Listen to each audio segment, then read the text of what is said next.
अब हम इसमें रिवीजन करने वाले हैं मध्यकालीन साहित्य और शिक्षा। तो मध्यकाल में साहित्य और शिक्षा किस तरह से थी उसके बारे में इसमें रिवीजन करेंगे। सल्तनत कालीन साहित्य। तो सल्तनत काल में कौन कौन से साहित्य थे या कौन कौन से मतलब भाषाएं थी। सल्तनत काल जो था 1200 ईस्वी से 1556 ईस्वी तक 26 ईस्वी तक चला। उसके बाद मुगल काल आरंभ हो गया था। तो इसमें भाषा साहित्य क्या था, इस काल में भाषा के रूप में फारसी को स्वीकृति मिली थी। जैसा कि हम जानते हैं कि फारसी भाषा साहित्य का विकास ईरान में हुआ, यानी ईरान में फारसी भाषा का विकास हुआ, उसे फारस कहते हैं। और फिर महमूद गजनी के समय फारसी भाषा साहित्य का पुनः जागरण संभव हुआ। वही काल है जब फिरदौसी नामक विद्वान ने शाहनामा नामक कृति लिखी। तो कृति का नाम है शाहनामा, फिरदौसी नामक विद्वान ने लिखी है। फिर तुर्की शासन। तो तुर्क का जब शासन आया तो तुर्की शासन ने भारत में राजभाषा के रूप में फारसी को अपना लिया।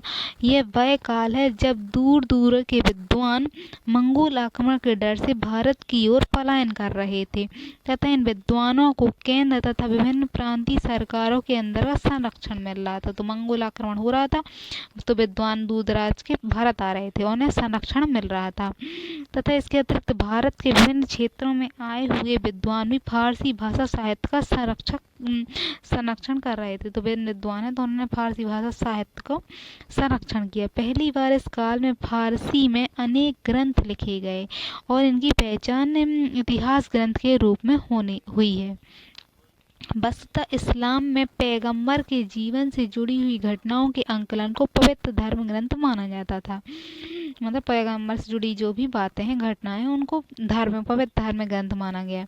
पैगंबर के पश्चात खलीफाओं के जीवन से जुड़ी घटनाओं को लेखन भी एक पवित्र ग्रंथ का माना गया। तो पवित्र ग्रंथ माना गया उनके खलीफाओं की जीवनी है, खलीफाओं की और पैगंबर की जीवनी इनको। तत्पश्चात सुल्तान के जीवन से जुड़ी घटनाओं के अंकन को भी विशेष महत्व दिया गया। इसलिए इस काल में बड़ी संख्या में इतिहास ग्रंथ है इनकी रचना हुई। दिल्ली सल्तनत काल की स्थापना के पश्चात सर्वप्रथम कुतुबुद्दीन ऐबक के दरबार में हसन निजामी रहते थे। तो कुतुबुद्दीन ऐबक जो था, क्योंकि गौरी गजनी तो ऐसे ही आए और जल्दी जल्दी चले गए, लेकिन कुतुबुद्दीन ऐबक था, उसे समय मिला तो हसन निजामी उनके दरबार में विद्वान थे। उन्होंने ताज उल मासिर नामक ग्रंथ की रचना की है। तो हसन निजामी ने ताज उल मासिर ग्रंथ की रचना की। इससे हमें दिल्ली सल्तनत के स्थापत्य की सूचना मिलती है। इसके आगे की कड़ी में मिन्हाज उस सिराज हैं, इनके द्वारा लिखित कविता जो है तबकात नासरी है। तो इनने तबकात मिन्हाज उस सिराज ने तबकात नासरी लिखी। हसन निजामी ने ताजुल मासिर लिखा है। उसी प्रकार इसकी आगे की कड़ी में बरनी आते हैं। इन्होंने तारीख फिरोज शाही लिखी है। तो मिन्हाज उस सिराज ने तबकात नासिर, इन्होंने तारीख फिरोज शाही। बरनी की परंपरा को आगे बढ़ाते हुए आफिक जिसने दूसरी तारीख फिरोज शाही लिखी। तो अफीक जो है उन्होंने दूसरी तारीख फिरोज शाही लिख दी। बरनी ने पहली तारीख फिरोज शाही ने दूसरी। इसके आगे की कृति में याहिया बिन अहमद सरहिंदी, इनका पूरा नाम है याहिया बिन अहमद सरहिंदी, इन्होंने तारीख मुबारक शाही लिखी है, याहिया बिन अहमद सरहिंदी ने। फिर अमीर खुसरो आए। तो अमीर खुसरो ने अपने युग का एक प्रमुख विद्वान थे और इनकी फारसी में कुछ महत्वपूर्ण सांस्कृतिक साहित्यिक ग्रंथों की इन्होंने रचना की। इसमें समकालीन इतिहास पर भी प्रकाश डाला। उदाहरण के लिए इन्होंने किरान उस सादयन और मुफ्ताफ उल फुतूह और खजान उल फुतूह। तो खजान उल फुतूह, मुफ्ताह उल फुतूह, किरान उद सदायन, ये इनकी रचना है। यदि सबसे बढ़कर अमीर खुसरो ने देसी भाषा के विकास में योगदान दिया। हिंदवी का विकास में इन्होंने सहायता की। तो हिंदवी के विकास का श्रेय दिया जाता है। यह खड़ी बोली पर आधारित थी तथा खड़ी बोली पर आधारित थी। फिर ये आगे चलकर इनकी दो शैलियाँ विकसित हुई। एक देवनागरी लिपि में जानी जाती है, हिंदी कहलाई, और फिर फारसी लिपि जाने जाने वाली उर्दू शैली है, रेखा कहलाई। इस आधार पर अमीर खुसरो को उर्दू का जनक कहा जाता है। फिर देसी भाषा तो संस्कृत साहित्य था। इस काल में कुछ हिंदू राजवंशों का पतन हो गया था। तो हिंदू राजवंश है, तो हिंदू राजवंशों का पतन हो गया था, इसलिए संस्कृत साहित्य को थोड़ा धक्का लगा। फिर भी कुछ क्षेत्रीय हिंदू शासकों के द्वारा इन्हें संरक्षण, मतलब संस्कृत को भी संरक्षण दिया जाता रहा, क्योंकि ये धर्म से जुड़ी हुई थी, संस्कृत या धर्म से जुड़े रहे थे, इसलिए इसका महत्व बना रहा। फिर हिंदी और उर्दू, इस काल में हिंदी साहित्य को प्रोत्साहन मिला। हिंदी भाषा साहित्य को प्रोत्साहन मिला। इसे प्रोत्साहन देने में भक्ति संतों का विशेष योगदान रहा। उदाहरण के लिए राम भक्ति कवि अवधी भाषा को प्रोत्साहन, कृष्ण भक्ति कवियों ने ब्रज भाषा को, उसी प्रकार कबीर दास ने हिंदी भाषा को बल प्रदान किया। तो कबीर दास जैसे थे, इन्होंने हिंदी को बनाए रखा। फिर फारसी भाषा, तो फारसी भाषा एवं भारतीय भाषाओं के संपर्क से उर्दू का विकास हुआ। फारसी और हिंदी की जो मिली तो उर्दू का विकास हुआ। इस विकास में एक मान्यता यह है कि इसका विकास सूफी खान का या फिर सैनी लश्कर में शिविर में हुआ था। यह भाषा पहले दक्षिण की ओर गई और फिर दक्कनी के नाम से जाना गया। दक्षिण गई सो दक्षिणी कहलाई उर्दू। क्षेत्रीय भाषा साहित्य, तो क्षेत्रों के आधार पर भी भाषाएं विकसित हुई। तो पूर्व मध्य काल में बढ़ती हुई स्थानिकता के प्रभाव के कारण क्षेत्रीय भाषा का विकास होने लगा। उदाहरण के लिए पंजाबी, बंगाली, गुजराती, मैथिली, उड़िया। पंजाबी भाषा का विकास गुरु नानक की वाणी में माना जाता है, और तथा इसे प्रोत्साहन देने में अन्य गुरुओं का भी योगदान रहा। गुरु अर्जुन देव ने पंजाबी भाषा में गुरु ग्रंथ साहिब का संकलन किया। तो गुरु अर्जुन ने किया है ग्रंथ साहिब। उसी प्रकार गुजराती भाषा के विकास में नरसिंह मेहता का विशेष योगदान रहा। उन्हीं के काल में गुजराती भाषा स्वतंत्र रूप से उभर कर आई। उसी प्रकार मैथिली भाषा साहित्य के विकास में विद्यापति विशेष योगदान माना जा सकता है। इस कारण बांग्ला भाषा के स्वतंत्र रूप से विकास हुआ। बांग्ला भाषा में मैथिली भाषा का प्रभाव माना जाता है। तो बांग्ला भाषा जब विकास हुआ तो उसमें मैथिली भाषा का प्रभाव था बताया जाता है। फिर जब विद्वान दास, वृंदावन दास जैसे संत कवि और चैतन्य की जीवनी लिखी गई, तो वृंदावन दास की जीवनी और चैतन्य की जीवनी लिखी गई, तो बंगाली साहित्य का विकास का आधार निर्मित हुआ। तो वृंदावन दास और चैतन्य दास के आधार पर हुआ। फिर हम इस काल में मराठा साहित्य का भी विकास पाते हैं। तो मराठी भाषा साहित्य के आधार पर मराठी संतों का विशेष योगदान रहा। उदाहरण के लिए इसमें मराठी में नामदेव जैसे हैं, तो इनका विकास हुआ।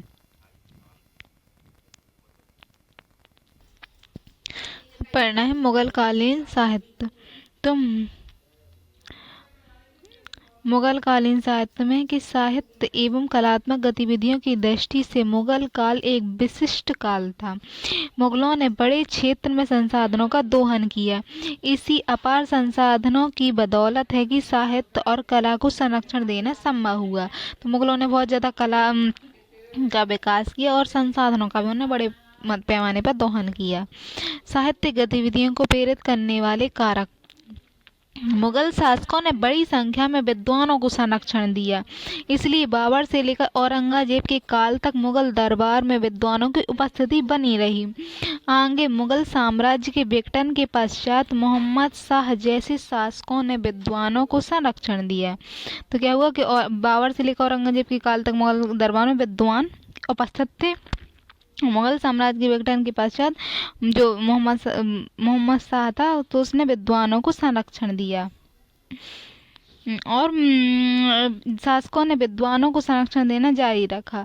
जैसे कि अकबर के काल में फिर फौजी सिंदेही, फौजी सरहिंदी कई नाम है जी। फौजी सरहिंदी रहते थे से लेकर अब्बुल फजल तक अनेक विद्वानों को संरक्षण दिया गया था। उसी तरह जहांगीर के काल में मित्तुमिद खान और ख्वाजा कामगार, मित्तुमिद खान एक हैं और ख्वाजा कामगार दूसरे हैं, इनको संरक्षण जहांगीर के काल में था।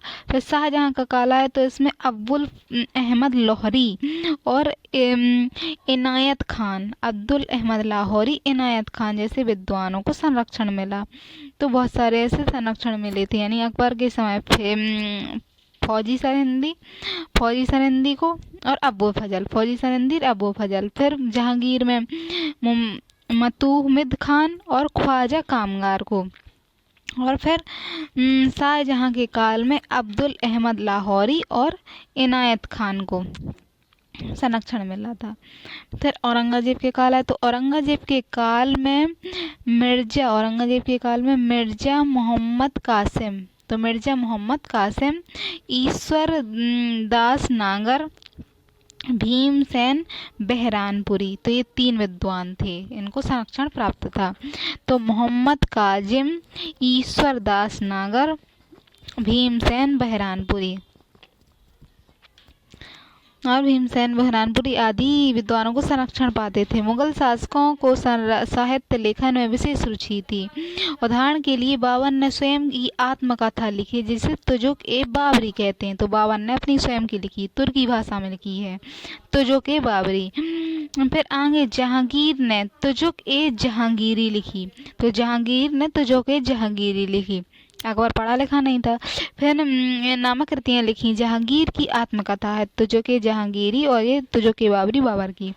मुगल शासकों ने ऐतिहासिक ग्रंथों के लेखन में विशेष दिलचस्पी दिखाई, तो उन्होंने अपने दरबार में प्रसिद्ध इतिहासकारों को संरक्षण दिया। तो इतिहासकारों को उन्होंने संरक्षण दिया और इतिहास को उसमें उन्होंने दिलचस्पी दिखाई। उदाहरण के लिए हुमायूं की बहन गुलबदन बेगम, इन्होंने हुमायूं नामक कृति लिखी है। और फिर अकबर के दरबार में फौजी सरहिंदी रहते थे अब्बुल फजल, तो इन दोनों ने अकबरनामा लिखा, एक अकबरनामा लिखा। अब्बुल फजल द्वारा लिखित आईने अकबरी, तो अब्बुल फजल ने आईने अकबरी भी लिखी है। और अकबरनामा लिखा और आईने अकबरी लिखी का ही भाग है। वहीं अकबर के एक प्रबल आलोचक बादायूनी, तो आलोचक थे बादायूनी, इन्होंने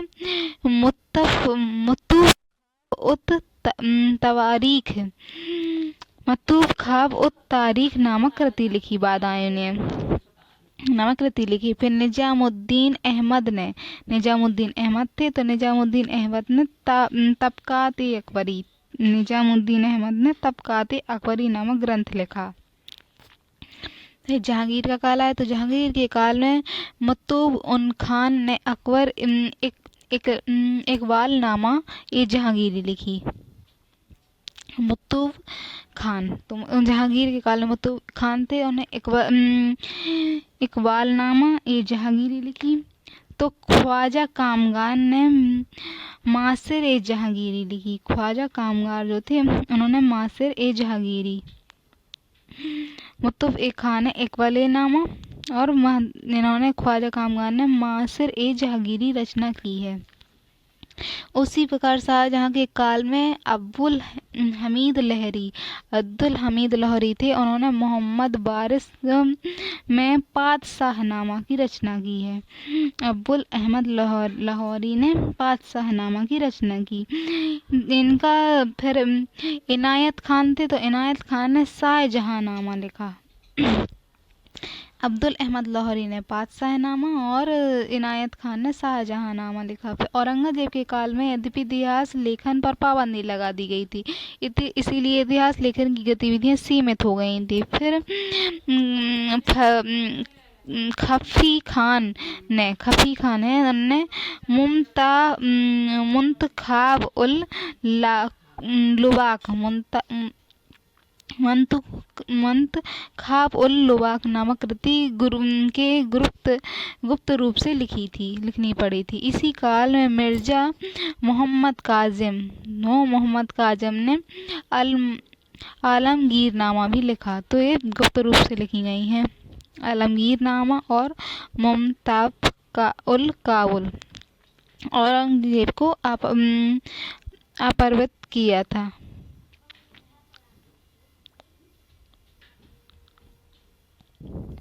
फिर मुगल शासकों में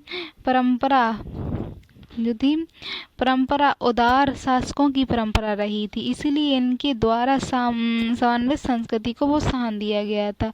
मुगल दरबार में फारसी के साथ साथ अन्य भारतीय भाषाओं को संरक्षण दिया गया। उदाहरण के लिए अकबर के दरबार में हिंदी काव्य लेखक मानसिंह और बीरबल महेश दास ठाकुर ने महत्वपूर्ण योगदान दिया। उसी प्रकार शाहजहां के दरबार में पंडित जगन्नाथ को संरक्षण मिला था। तो शाहजहां के दरबार में पंडित जगन्नाथ को संरक्षण मिला। फिर उत्तर के जो मुगल हैं, उत्तरी मुगल जो थे मतलब बाद वाले, उनके काल में उर्दू को साहित्य को विशेष रूप से प्रोत्साहन मिला था। इन्होंने उर्दू को संरक्षण दिया। दक्षिण के उर्दू एक प्रमुख विद्वान वली दक्कनी, तो दक्षिण में है वली दक्कनी, 18वीं सदी में मुगल दरबार में आए थे। वली दक्कनी 18वीं सदी में मुगल दरबार में आए और उर्दू साहित्य फारसी साहित्य के समानांतर स्थापित हो गई। फिर उर्दू साहित्य के विकास में मीरत की मीर और दर्द एवं सौदा जैसे कवियों का विशेष योगदान है। तो मीरत की मीर और दर्द ए सौदा जैसे कवि उर्दू भाषा को विकास किया इन्होंने। मुगल शासकों में अकबर ने भारतीय ग्रंथों का फारसी में अनुवाद कराया, विशेष रुचि दिखाई उन्होंने। उसी उद्देश्य से अनुवाद विभाग की स्थापना कराई, तो उन्होंने अनुवाद विभाग बनाया था एक। फिर फौजी सरहिंदी के निर्देशन में, जो फौजी सरहिंदी थे, तो फौजी सरहिंदी के निर्देशन में इसका संचालन हुआ। इसमें रामायण, महाभारत और लीलावती, पंचतंत्र आदि प्रमुख ग्रंथों का फारसी अनुवाद हुआ। इस काल में भक्ति आंदोलन को विशेष प्रोत्साहन मिला था, इसलिए मुगल दरबार से बाहर भी क्षेत्रीय भाषा साहित्य को प्रोत्साहन मिला। उदाहरण के लिए अवधी राम भक्त कवियों का योगदान। अकबर के काल में तुलसी द्वारा रामचरित की रचना की गई। फिर ब्रजभाषा, तो ब्रजभाषा के विकास में कृष्ण भक्ति कवियों का योगदान था। तो अकबर के काल में सूरदास ने सूर सागर की रचना की और विट्ठल दास ने 84 विष्णुओं की वार्ता की रचना की। तो विट्ठल दास ने 84 विष्णु वार्ता की रचना की है। पंजाबी भाषा के विकास में सिख गुरु का विशेष योगदान रहा, किंतु 18वीं सदी तक उनके धार्मिक साहित्य के साथ साथ गैर धार्मिक साहित्य की भी रचना होने लगी थी। उदाहरण के लिए उन्होंने इसी काल में हीर रांझा नामक एक कृति लिखी है, तो ये सिखों द्वारा लिखी गई है।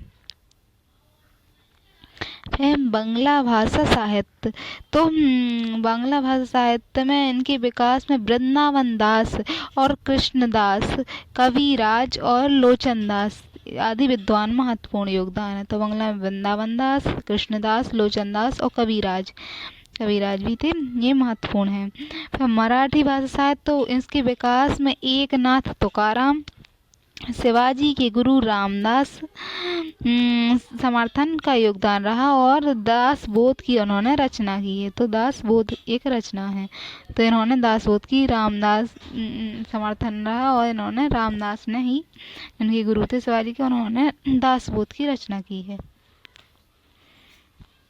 वह मध्यकाल में शिक्षा पद्धति का विकास, तो मध्यकाल में शिक्षा पद्धति का किस तरह से विकास हुआ।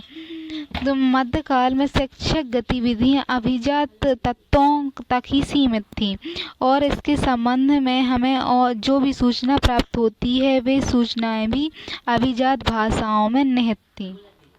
अभिजात वर्ग यानी ऊंचा वर्ग। जो धन से ऊंचे थे, जाति से ऊंचे थे, तो वो होते हैं अभिजात वर्ग। तो उन्हीं तक सीमित थी शिक्षा और भाषाओं उनमें निहित थी। वह काल है कि जब 7वीं सदी तक उसके पश्चात ही भारतीय उपमहाद्वीप इस्लामी विश्व की संस्कृति से प्रभावित होने लगा। तो इस्लामी संस्कृति से प्रभावित होने लगा।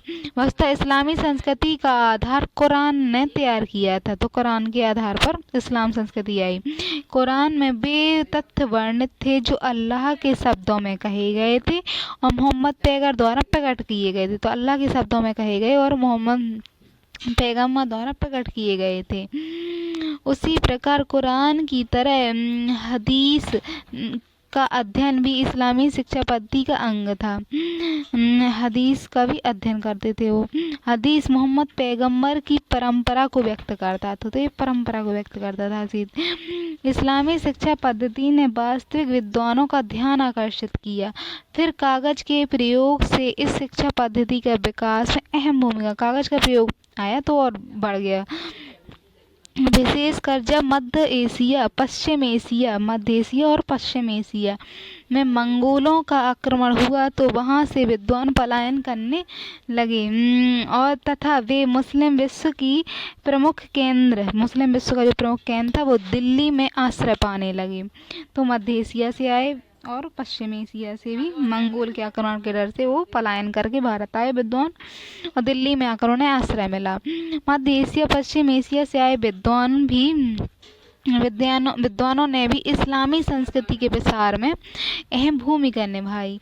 दिल्ली और अन्य नगरों में उनकी उपस्थिति से मक्ताबे या मदरसों की स्थापना का प्रोत्साहन मिला। मदरसे बनाए जाने लगे और शिक्षा के लिए और मक्तबे बनाए गए, प्रोत्साहन मिला। उदाहरण के लिए एक विद्वान अल उमरी ने 14वीं सदी में लिखते हुए यह सूचित किया कि दिल्ली में लगभग 1000 मदरसे हैं। तो अल उमरी ने लिखते हुए बताया है। इसके अतिरिक्त सूफी खानकाहों में भी शिक्षा के विकास में भी भूमिका निभाई। निजामुद्दीन औलिया से लेकर नसीर उद्दीन तक जो सूफी संतों हैं तो उन्होंने शिक्षा में अपना योगदान दिया। शिक्षा के विकास में धन का आवंटन राज्य निजी व्यक्ति दोनों द्वारा किया जाता। तो शिक्षा के लिए वे धन देते थे, राज्य भी देता था और निजी व्यक्ति भी देता था। इसीलिए शिक्षा का विकास बहुत हद तक शासक वर्ग की रुचि पर निर्भर था। तो शासक वर्ग अगर रुचि देते हैं तो शिक्षा का विकास था। इसलिए जब भी ऊपर के स्तर पर शासकों में परिवर्तन होता, ऊपर के जो शासक होते तो शासकों में परिवर्तन होता था, तब विद्वानों के समक्ष संरक्षण मिलने का संकट उपस्थित हो जाता कि कई बार सांप्रदायिक मुद्दों या शिया सुन्नी के मुद्दों पर भी राज्य का संरक्षण वापस लिया जाता था कि संरक्षण शिक्षा को या संतों को मिलेगा या नहीं। तो संकट था। सामान्यतः माना जाता है कि मध्यकाल में संस्कृत पर आधारित शिक्षा को राज्य के द्वारा संरक्षण नहीं दिया गया था। इस संस्कृत को संरक्षण नहीं दिया गया था। अब तो राज्य में फारसी और अरबी को संरक्षण दिया गया था। तो फारसी को और अरबी शिक्षा को संरक्षण दिया, किंतु इस तथ्य को स्वीकार नहीं किया जा सकता।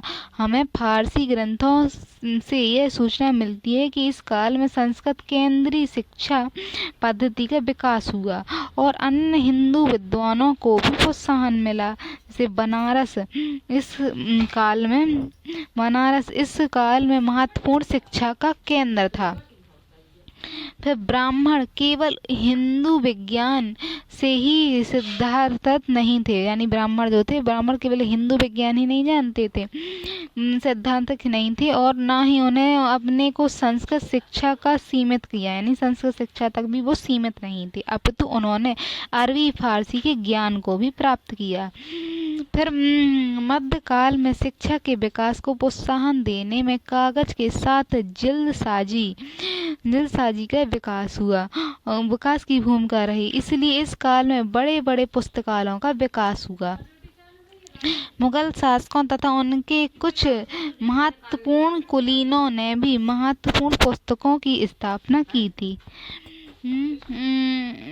मुगल शासकों में अकबर ने शिक्षा के विकास के लिए महत्वपूर्ण कार्य किया था। तो मुगल जो शासक थे उन्होंने महत्वपूर्ण पुस्तकों की स्थापना करी और शिक्षा के विकास में कार्य किया। धर्मनिरपेक्ष शिक्षा पर बल प्रदान किया गया था। शाहजहां ने भी दिल्ली में कॉलेज की स्थापना की थी। मुगल दरबार में अनेक महत्वपूर्ण विद्वान थे जैसे शेख अब्दुल्ला और सिराजी अब्दुल फजल। तो ये दरबार में रहते थे। शेख अब्दुल्ला रहते थे, सिराजी रहते थे, अब्दुल फजल रहते थे। महत्वपूर्ण खगोलविद सवाई जयसिंह, खगोलविद थे सवाई जयसिंह। महत्वपूर्ण कवि मिर्जा गालिब, ये कवि थे मिर्जा गालिब। किंतु आगे चलकर औपनिवेशिक शासन के अंतर्गत इस देसी शिक्षा पद्धति ने राज्य का समर्थन खो दिया। तो राज्य का समर्थन खो दिया और देसी शिक्षा पद्धति का एक छोटा सा अंश ही राज्य के अंतर्गत पनप सका, जबकि इसकी समानांतर अंग्रेजी शिक्षा पद्धति को विशेष प्रोत्साहन दिया। तो अंग्रेजों ने अंग्रेजी शिक्षा पद्धति को प्रोत्साहन दिया और ये शिक्षा पद्धति खत्म हो गई। आया मध्यकालीन स्थापत्य कला। स्थापत्य कला का कैसा विकास हुआ था? तो सल्तनत कालीन में स्थापत्य कला किसी भी युग में चिंतन, दृष्टिकोण की अभिव्यक्ति है। तो किसी समय जो चलता है तो उसमें चिंतन कैसा था, सोच कैसी थी और दृष्टिकोण कैसा था, उसकी व्यक्ति है।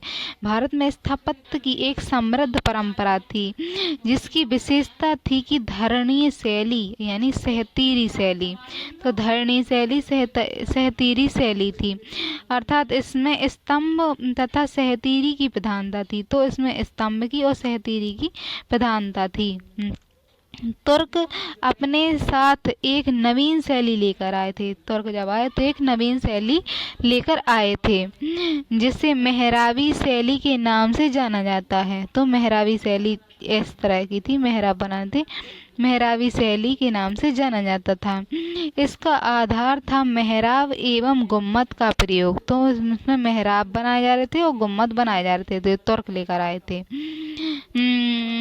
मेहराब एवं गुम्मद का प्रयोग था। अब चूंकि स्थापत्य को जोड़ने के लिए चूने तथा जिप्सम का प्रयोग, तो उसको जोड़ने के लिए चूने और जिप्सम का प्रयोग आरंभ हो गया था, अतः मेहराब का निर्माण आसान हो गया। तो मेहराब का जो है तो मेहराब का निर्माण आसान हो गया। आरंभिक स्थापत्य कला। आरंभिक स्थापत्य भारत में जब तुर्कों का आगमन हुआ तो आरंभ में उनके पास नए प्रकार के स्थापत्य निर्माण का वक्त नहीं था, यानी समय नहीं था। इसीलिए उन्हें भारत के कुछ प्रचलित स्थापत्यों को ही मुस्लिम स्थापत्य के रूप में ढाल दिया गया। तो प्रचलित जो पहले से स्थापत्य उन्हें मुस्लिम स्थापत्य में उन्होंने ढाल दिया था। उदाहरण के लिए कुतुबुद्दीन ऐबक ने दिल्ली में कुतुबुद्दीन ऐबक है तो उसने कुतुबुल इस्लाम मस्जिद तथा अजमेर में 2.5 दिन का झोपड़ा, तो कुतुबुद्दीन इस्लाम मस्जिद बनवाई और अजमेर में 2.5 दिन का झोपड़ा कुतुबुद्दीन ऐबक ने बनवाया और दिन झोपड़ा का निर्माण कराया। भारत में प्रचलित स्थापत्य मुगल स्थापत्य में 2 विशेषताएं समान थी। जो पहले से स्थापत्य चल रहा था और जो मुसलमान आए तो उनके द्वारा जो स्थापत्य बना 2 समानताएं थी।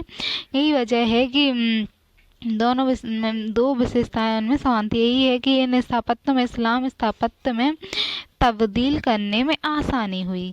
तो ये प्रथम था कि दोनों में खुले प्रांगण थे। तो पहली विशेषता खुले प्रांगण थे। दूसरा, दोनों में सजावट के लिए अलंकरण का प्रयोग होता था। तो ये दोनों विशेषताएं थी। कुतुब मीनार दिल्ली की है। इसी काल में तुर्की विजय, जब तुर्क में विजय हो, तुर्की विजय की स्मृति के प्रतीक के रूप में कुतुब मीनार वर्तमान मेहरौली दिल्ली में है का सल्तनत कालीन स्थापत्य में महत्वपूर्ण स्थान है। कुतुब मीनार में इंडो इस्लामिक स्थापत्य शैली यानी इंडिया और इस्लाम की स्थापत्य शैली की मूल विशेषता दृढ़ता तथा सौंदर्य की भरपूर झलक मिलती है। इसका निर्माण पूर्णतया लाल बलुआ पत्थर से किया गया था। तो इसका निर्माण पहले पूरी तरह से लाल बलुआ पत्थर से हुआ था। इस मीनार की मुख्य आकर्षण इसके झरोखे को बनाने में कौशलपूर्ण विधि है। तो झरोखे जहाँ से देखते हैं तो 5 खंड में तो झरोखे हैं, उसमें कौशल विशेषता है। मीनार की दीवार पर धारीदार कोणीय प्रक्षेपों का प्रयोग किया गया है, यानी कोण इस तरह से कोने कोने भी बने हैं और गोल भी बनी हैं और धारियां भी हैं, इस तरह से धारियां हैं, गोल गोल इस तरह से बनी है, वो धारियां हैं का प्रयोग पैनल एवं ऊपरी चरणों में लाल के एवं सफेद बलुआ पत्थरों, तो ऊपर की ओर जो है सफेद बलुआ पत्थर का प्रयोग है के कारण ये प्रभावनीयता और बढ़ गई है। फिर इल्वरी वंश की स्थापना। तो इस इल्वरी वंश है, तो इसकी स्थापत्य में भारत में स्थापित होने के पश्चात तुर्की शासकों ने स्वतंत्र रूप से स्थापत्य निर्माण के लिए भारतीय स्थापत्य को लगाए। भारतीय जो है स्थापत्यों को लाया था उसने, इल्वरी वंश ने। तो स्थापत्य निर्माण में भारतीय स्थापत्यकों को लगाए, अतः भारतीय स्थापत्य की शैली से मुस्लिम स्थापत्य शैली का प्रभावित होना बहुत ही स्वाभाविक था। तो भारत के लोग जब काम कर रहे थे उसमें तो भारत की शैली से प्रभावित होना था। फिर आगे विभिन्न वंशों के अधीन मेहराबी शैली, सहतीरी शैली, मेहराब बनाने वाले और सहतीरी शैली के बीच क्रमिक सामंजस्य होता रहा। फिर इस सामंजस्य के परिणाम स्वरूप स्वतंत्र भारतीय शैली का विकास हुआ। इल्वरी वंश के अधीन इल्तुतमिश है, जो रजिया के पिताजी थे, इल्तुतमिश के द्वारा स्थापत्य का निर्माण आरंभ किया गया। उदाहरण के लिए इनमें कुतुबुद्दीन ऐबक के द्वारा स्थापित कुतुब मीनार के कार्य को पूरा कराया गया। तो उनका अधूरा रह गया तो वो इल्तुतमिश ने पूरा कराया। फिर उसने अपने बेटे राजकुमार मोहम्मद की स्मृति में सुल्तान गढ़ी का निर्माण कराया। तो उसका राजकुमार था जो इल्तुतमिश का मोहम्मद, तो उसकी स्मृति में उसने सुल्तान गढ़ी का निर्माण करवाया था। आगे बलबन के मकबरे है, तो बलबन का मकबरे का महत्वपूर्ण स्थापत्य दर्जा दिया गया। यह बताता जाता है कि पहली बार इसी स्थापत्य में वैज्ञानिक प्रकार के गुम्मद का प्रयोग, तो पहले वैज्ञानिक प्रकार के गुम्मद पहली बार वैज्ञानिक प्रकार के गुम्मद का प्रयोग हुआ। किंतु नवीन शोध यह स्थापित करते हैं कि अलाउद्दीन खिलजी द्वारा निर्मित अलाई दरवाजा पहला वैज्ञानिक गुम्मद है एवं मेहराब का उदाहरण है। तो कुछ ऐसा बताते हैं। फिर खिलजी स्थापत्य, खिलजी काल में चलकर मेहराबी शैली, जो खिलजी का है तो मेहराबी शैली, ये वाली मेहराबी शैली और कुछ और भी वयस्क हुई। बताया जाता है कि अलाउद्दीन खिलजी द्वारा निर्मित अलाई दरवाजा पहला वैज्ञानिक प्रकार का मेहराब गुम्मद का प्रयोग, उदाहरण के मतलब पहला प्रकार का मेहराब गुम्मद का प्रयोग था, गुम्मद के प्रयोग का उदाहरण है। पहली बार संगमरमर का प्रयोग हुआ, तो पहली बार संगमरमर अलाउद्दीन खिलजी में हुआ। इस स्थापत्य से मिलता है, अर्थात ये भारत का पहला ऐसा मुस्लिम स्थापत्य है जिसमें संगमरमर का प्रयोग हुआ है। तो अलाउद्दीन खिलजी में पहला संगमरमर का प्रयोग हुआ है। अलाउद्दीन खिलजी एक ऐसे मीनार बनवाना चाहता था जो कुतुब मीनार के आकार में दोगुनी हो, किंतु असमय मृत्यु हो जाने के कारण वह काम को पूरा नहीं कर सका। फिर अलाउद्दीन खिलजी की मृत्यु के ही निजामुद्दीन औलिया की दरगाह पर, निजामुद्दीन औलिया है तो उसकी दरगाह पर जमायत ए खान मस्जिद का निर्माण करवाया उसने, जमायत ए खान मस्जिद का निजामुद्दीन औलिया की दरगाह पे। फिर यह इस्लामी सिद्धांतों पर निर्मित प्रथम स्थापत्य है। यह है अलाई दरवाजा। अब तुगल स्थापत्य आया तो शैलीगत विकास की दृष्टि से तुगल स्थापत्य का विशेष महत्व है। पूर्व काल की तुलना में तुगल स्थापत्य में मेहराबी शैली सहतीरी के बीच सामंजस्य देखने को मिलता है। तो मेहराबी और सहतीरी जो उसमें सामंजस्य है। और तुगलकालीन स्थापत्य निर्माण में अच्छी निर्माण सामग्री के बदले मलबे का प्रयोग, अच्छी निर्माण सामग्री नहीं लगाई थी, मलबे का अधिक प्रयोग राज्य की आर्थिक कठिनाई की ओर संकेत करता है। गयासुद्दीन तुगलक और मोहम्मद बिन तुगलक के स्थापत्य में ढलवा दीवारों का प्रयोग हुआ। तो ढलवा दीवार नीचे चौड़ी ऊपर सकरी, ढलवा दीवारों का प्रयोग हुआ। इन्हें सलामी कहा जाता है, सलामी कहा गया ढलवा दीवारों को। तुगलक शासकों के द्वारा 3 मध्यकालीन नगरों का निर्माण कराया गया था। उदाहरण के लिए गयासुद्दीन तुगलक के द्वारा तुगलकाबाद और मोहम्मद बिन तुगलक के द्वारा जहां पनाह और फिरोज शाह तुगलक के द्वारा फिरोज शाह कोटला। मोहम्मद बिन तुगलक के स्थापत्य में मेहराबी सहतीरी शैली के बीच सामंजस्य लाकर चतुष्कोणीय मेहराब का निर्माण किया गया था। तो मोहम्मद बिन तुगलक के समय चतुष्कोणीय मेहराब। फिर यह शैली अकबर के अधीन फतेहपुर सीकरी के स्थापत्य में अपनाई गई। चतुष्कोणीय मेहराब है तो उसकी शैली अपनाई गई। ये तुगलकाबाद का किला दिल्ली। अगर हम फिरोज शाह तुगलक के स्थापत्य पर नजर डालते हैं तो हमें ज्ञात होता है कि स्थापत्य का ढलवा दीवार अथवा सलामी का उपयोग नहीं हुआ। तो फिरोज शाह तुगलक में ऐसा नहीं हुआ, किंतु सजावट के लिए कलम का उपयोग हुआ, कमल का उपयोग हुआ। फिर लोधी स्थापत्य। लोधी स्थापत्य में मेहराबी सहतीली के बीच सामंजस्य देखने को मिलता है। इस काल में स्थापत्य निर्माण में बगीचों के बीच में तथा छज्जा एवं छतरियों का प्रयोग, छज्जे निकाले गए और छतरियां बनाई गई, प्रयोग हुआ। उपयुक्त सभी भारतीय हिंदू स्थापत्य के लक्षण हैं। ये लोधी स्थापत्य की विशेषताएं क्या थी? तो बगीचे के बीच में, ये है लोधी गार्डन दिल्ली। तो इसमें बगीचे के बीच में स्थापत्य का निर्माण हुआ। तो बगीचे के बीच में स्थापत्य अष्टकोणीय है। दोहरी परत वाले गुम्मद का प्रयोग है, यानी गुम्मद बहुत ऊंचा उठा है इस तरह से और नीचे से इस तरह से भी है। तो यहाँ सजावट है, नीचे से देखने पर अच्छा दिखता है, ऊपर बड़ा दिखता है। दोहरी गुम्मद वाले का प्रयोग है। स्थापत्य ऊंचे चौतरे पे ऊपर स्थापत्य बनाया गया है। फिर मुगल कालीन स्थापत्य। तो मुगलों के अधीन बड़े क्षेत्र में संसाधनों का दोहन हुआ, इसलिए इस काल में स्थापत्य निर्माण में बेहतर संसाधन उपलब्ध हुए। इसके अतिरिक्त कुछ अन्य कारणों से भी इस काल में स्थापत्य निर्माण में प्रोत्साहन मिला था। प्रथम स्थापत्य निर्माण में मुगल बादशाहों की व्यक्तिगत रुचि भी थी। तो मुगल शासक थे, उनकी व्यक्तिगत रुचि भी इनमें थी। दूसरा, इस काल में स्थापत्य निर्माण में पूर्व स्थापत्य खाक भी तैयार किया, मतलब खाका तैयार कर लिया गया था कि कैसा बनाना है पहले से। हुमायूं अकबर का जब समय था तो जब बाबर हिंदुस्तान आया तो उसे हिंदुस्तान कर स्थापत्य आकर्षित नहीं कर सका।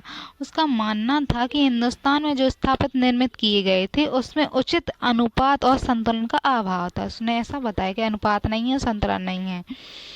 केवल ग्वालियर के स्थापत्य प्रभावित, तो ग्वालियर बस के स्थापत्यों से अच्छे लगे।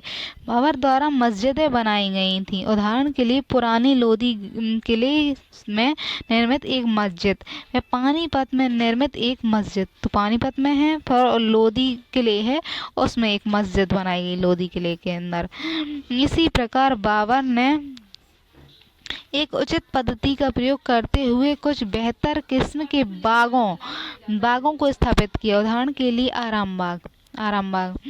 बाबर की तरह हुमायूं को भी स्थापत्य निर्माण के लिए समय नहीं मिला और उनके द्वारा कुछ मस्जिदों का निर्माण कराया गया था, किंतु उनकी मृत्यु के पश्चात उसकी पत्नी हमीदा बानो बेगम ने मकबरा बनवाया और एक अनुपम कृति है। तो आरामबाग बनवाया और हमीदाबाद बेगम ने बनाया। इस मकबरे के इस्लामी और हिंदू शैलियों के बीच, तो जो मकबरा बनाया उसमें इस्लामी और हिंदू शैली के बीच समन्वय देखा जा सकता है। उदाहरण के लिए यह चार बाग शैली में निर्मित है, यानी चारों तरफ बाग हैं। बाग के बीच में स्थापत्य निर्माण एक हिंदू स्थापत्य का प्रभाव माना जाता है, क्योंकि हिंदुओं में से बनते थे।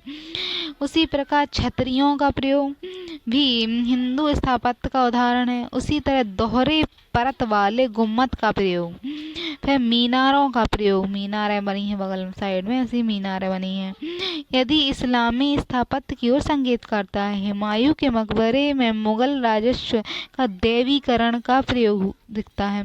एक बाग के बीच मकबरे के निर्माण का संदेश यह है कि यह एक पवित्र आत्मा है, इसे शांति से सोने दो।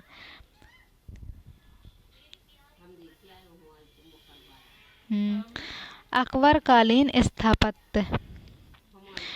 अकबर एक महान निर्माता था। उसने 2 चरणों में निर्माण कार्य पूर्ण किया। प्रथम चरण में उसने आगरा, इलाहाबाद और लाहौर किले, तो आगरा में, इलाहाबाद में और लाहौर में बनवाए थे। फिर दूसरे चरण में उसने फतेहपुर सिकरी के निर्माण कार्य किया। अकबर के स्थापत्य लाल पत्थरों पर निर्मित थे तथा अत्यधिक भव्य हैं। इसके स्थापत्य में मुगल बादशाह की शक्ति और ओज व्यक्त होता है। उसके बनते हुए साम्राज्य की ओर झलक मिलती है। अबुल फजल कहता है कि अकबर ने आगरा में महान स्थापत्यों का निर्माण करवाया। बताया जाता है कि गुजरात शैली और बंगाली शैली में 500 से अधिक स्थापत्य निर्माण करवाए थे। तो गुजराती में और बंगाली शैली में 500 से अधिक स्थापत्य निर्माण कराए थे, किंतु शाहजहां ने इन्हें ध्वस्त करके दोबारा नए स्थापत्यों का निर्माण करवाया है। इसलिए वर्तमान में आगरा में केवल जहांगीर और अकबरी महल, अकबर के काल के हैं, तो जहांगीरी है और अकबर का महल है, ये बस अकबर के समय के बचे हैं। अकबर के स्थापत्य में सहतीरी शैली प्रधानता दिखती है। उसने मुख्यतः सहतीरी शैली में ही स्थापत्यों का निर्माण करा है। केवल अलंकरण के लिए मेहराबी शैली, तो सहतीरी शैली का मुख्य रूप से उपयोग किया। अलंकरण व सजावट के लिए मेहराबी शैली का प्रयोग किया। अकबर ने फतेहपुर सिकरी का प्रयोग गुजरात विजय के पश्चात किया। तो गुजरात के विजय के पश्चात उसने फतेहपुर सिकरी निर्माण किया। और बुलंद दरवाजा का निर्माण दक्कन विजय, तो बुलंद दरवाजा का निर्माण दक्कन विजय के पश्चात हुआ। यह पंचमहल फतेहपुर सिकरी का। और जोधाबाई का फतेहपुर सिकरी, मुझे बुलंद दरवाजा फतेहपुर सिकरी।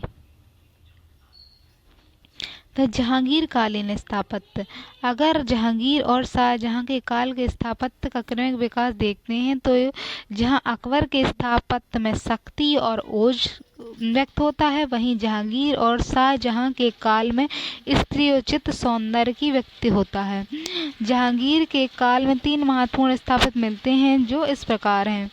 अकबर का मकबरा, तो जो इन्होंने शाहगीर और जहांगीर के काल में बने, इसमें अकबर का मकबरा आगरा में बना है।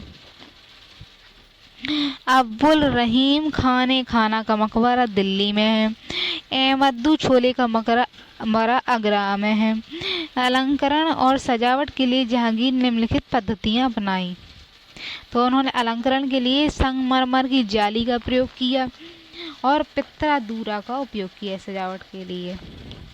वस्तुतः इस काल में सफेद संगमरमर के भवन बनने लगे थे, इसीलिए अब अन्य रंग के अर्ध कीमती पत्थरों को, अर्ध रंग के जो और रंगों के कीमती पत्थर थे, उन्हें फूल पत्ती के रूप में सजाया जाने लगा था।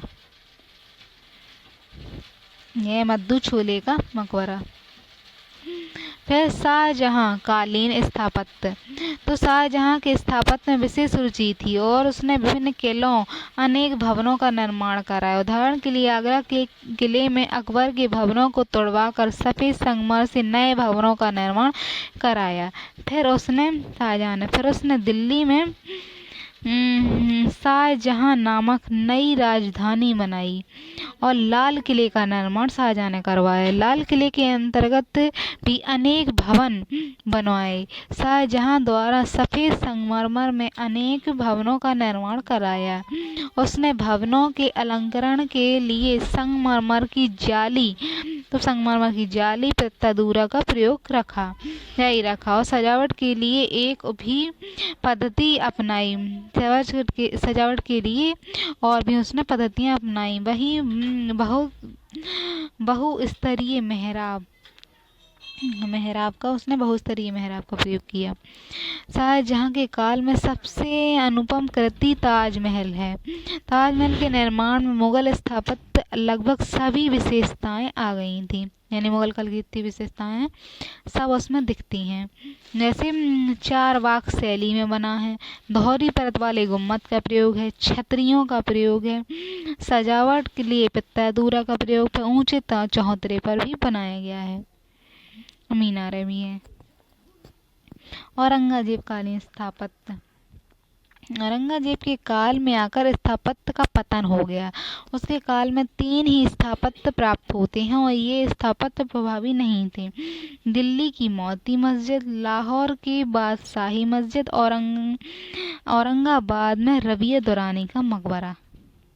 तो दिल्ली में मोती मस्जिद है, लाहौर में बादशाही मस्जिद है और औरंगाबाद में रबिया दुरानी का मकबरा है।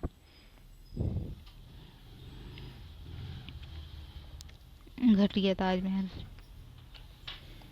शेर शाह कालीन स्थापत्य।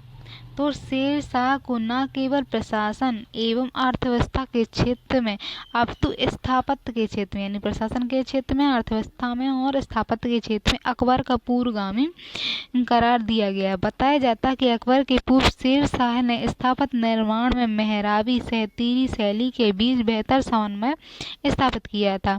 शेर शाह द्वारा निर्मित सासाराम स्थित उसका मकबरा, सासाराम में उसका मकबरा है, शेर शाह का स्थापत्य का बेहतर नमूना प्रस्तुत करता है। यह तालाब के बीच में बनाया गया है जिसमें तीर का बेहतर प्रयोग मिलता है।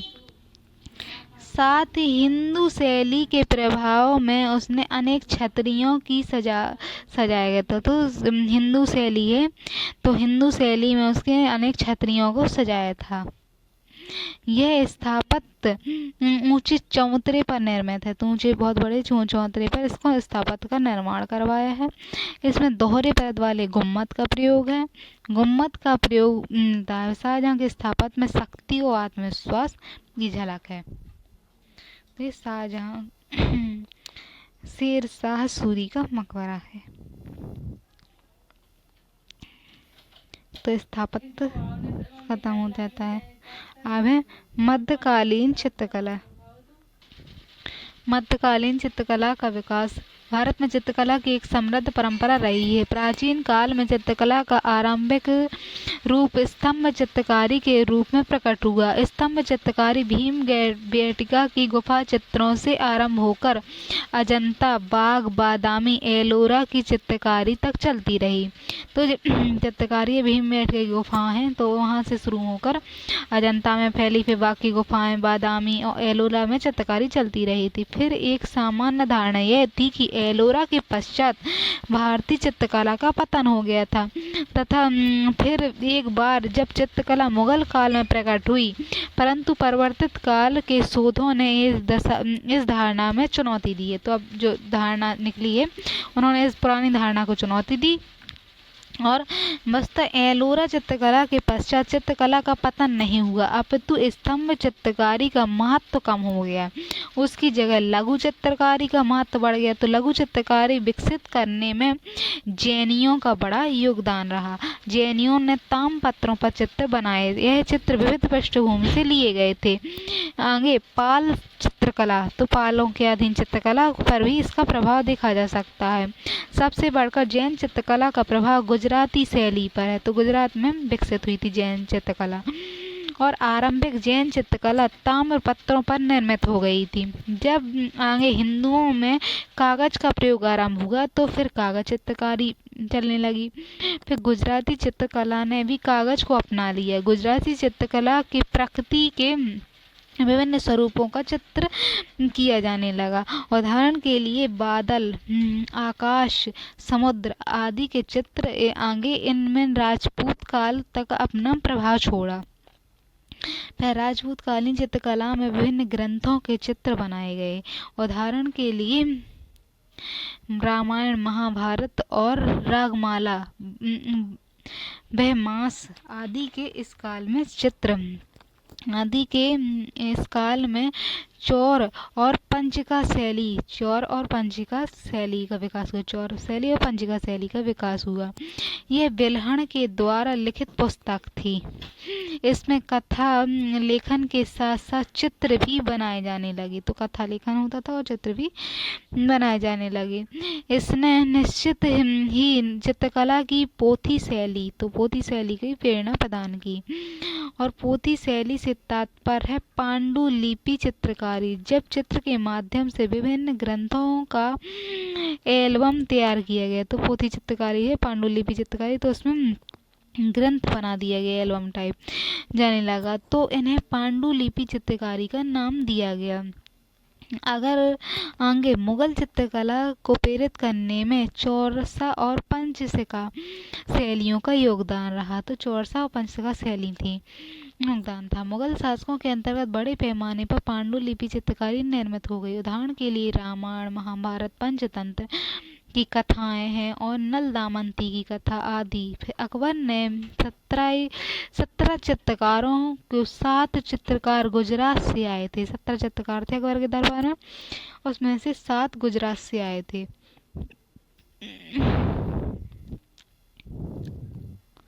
फिर सल्तनत कालीन चित्रकला का है।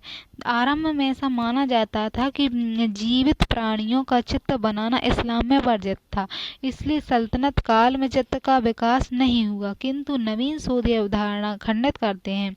यह प्रमाणित हो चुका है कि इस काल में स्तंभ चित्रकारी विशेष प्रचलन था तथा पुस्तकों को भी चित्र से सजाया जाता था। उदाहरण के तौर पर देखा जा सकता है कि जब इल्तुतमिश खलीफा के राजदूत का स्वागत करता है, तब इस क्रम में उसने एक ऐसा प्रवेश द्वार बनाया जिस पर जीवित प्राणियों के चित्र थे। तो इल्तुतमिश के हैं तो उसके खलीफा के दूत जो था उसके दूत को स्वागत किया, तो उसमें एक प्रवेश द्वार बनाया था, उसमें जीवित प्राणियों के चित्र थे। उसी प्रकार अलाउद्दीन खिलजी के उत्तराधिकारी मुबारक शाह खिलजी के विषय में कहा जाता है कि उसने ऐसे टेंट बनवाए थे जिस पर विभिन्न प्रकार के चित्र अंकित थे। इतना ही नहीं, फिरोज शाह तुगलक के विषय में कहा जाता है कि उसने इस्लाम की भावनाओं के अनुसार चित्र को नष्ट करवा दिया था। अर्थात उस काल में स्तंभ चित्रकारी प्रचलित था। फिर चौर पंचशिका शैली अथवा लौर चंदा चित्रकारी।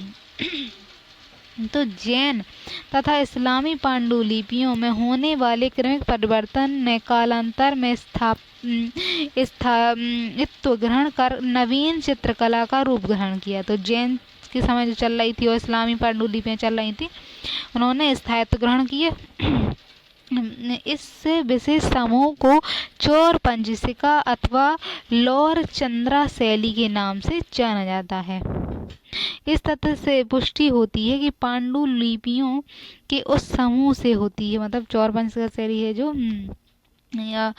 तो उस पांडुलिपि के समूह से है जिसमें चटकीली जीवित रंगों का प्रयोग, बेल बूटे और अलंकरण का और विधानों से युक्त शांत, परिष्कृत और लघु चित्र विद्यमान थे। तो बेल बूटे से अलंकरण था, उसमें चटकीले रंग थे और जीवंत रंगों का प्रयोग हो रहा था। इस तरह की शैली बनी थी। चौर पंचशिका शैली। तो चौर पंचशिका पांडुलिपियों में दिए गए चित्रांकन बड़े असामान्य रूप वाले थे। इसमें एक ऐसी विशेषता है जो कुछ पांडुलिपियों में तो निश्चित रूप से मिलती है, जबकि दूसरे बिल्कुल ही प्राप्त नहीं होते। कुछ चित्रकारी ऐसी जो पांडुलिपि में मिलती है, कुछ बिल्कुल नहीं मिलती। उदाहरण के लिए लंदन के प्रिंस ऑफ वेल्स संग्रहालय तथा लंदन में उप संग्रहालय प्रिंस ऑफ वेल्स और जॉन रिलैंड्स पुस्तकालय और मैनचेस्टर से संग्रहित लॉर्ड चंद्रा की पांडुलिपियां, तो मैनचेस्टर भी वही है ब्रिटेन में, तो वहाँ के संग्रहालय है, तो वहाँ की पांडुलिपियों को चित्रांकन में उच्च कोटि की परिष्कृत चित्रकला के चिन्ह प्राप्त, वहाँ उच्च कोटि की परिष्कृत चित्रकला है इनके चिन्ह प्राप्त होते हैं जो अन्य समकालीन पांडुलिपियों से प्राप्त नहीं होते। तो अन्य जो समकाल में पांडुलिपियां चल रही थी वहाँ से, जबकि यहीं के संग्रहालय में संग्रहित लौह चंद्रा 1516 के महाभारत के आरण्यक पर्व और चौर पंजिका पांडुलिपियों में शैलीय दृष्टिकोण को समानता दिखाती हैं। तो वे महाभारत काल की जो आर्य पर्व है आर पर्व, तो उसकी और तथा चौर पंजिका पांडुलिपियों में शैलीय दृष्टिकोण से समानता दिखाती हैं। महाभारत से वहाँ की शैलियाँ हैं वो महाभारत के आर पर्व की पांडुलिपियों की शैली से समानता है उनमें। मुगल काल के आरंभिक दिनों में दिल्ली के क्षेत्र में चित्र महापुरुष नामक, तो दिल्ली के क्षेत्र में महापुरुष नामक चौर पंजिका चित्र काफी रोचक थे। तो दिल्ली में चौर पंजिका चित्र रोचक थे। इसमें लघु चित्र उस शैली के हैं जो 15वीं शताब्दी के उत्तरार्ध, तो 15वीं शताब्दी के उत्तरार्ध की जैन परंपरा को जीवित रखा है। तो लघु चित्रकारी 15वीं सदी के उत्तरार्ध के हैं। हालांकि ऐसी पांडुलिपियों पर कालक्रम अंकित नहीं है, तो समय अंकित नहीं है होने के कालक्रम निर्धारण में काफी समस्या है।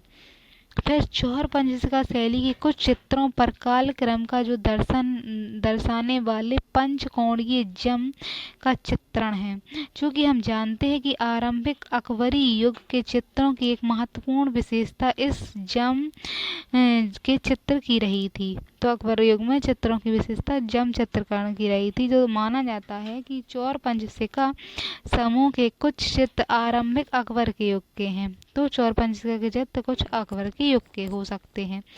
जहाँ तक चौर पंजिका समूह के चित्र के क्षेत्र का निर्धारण का सवाल है, तो कुछ विद्वानों के अनुसार सारा समूह यानी दिल्ली से जौनपुर तक फैले उत्तर भारत प्रदेश से संबंधित है,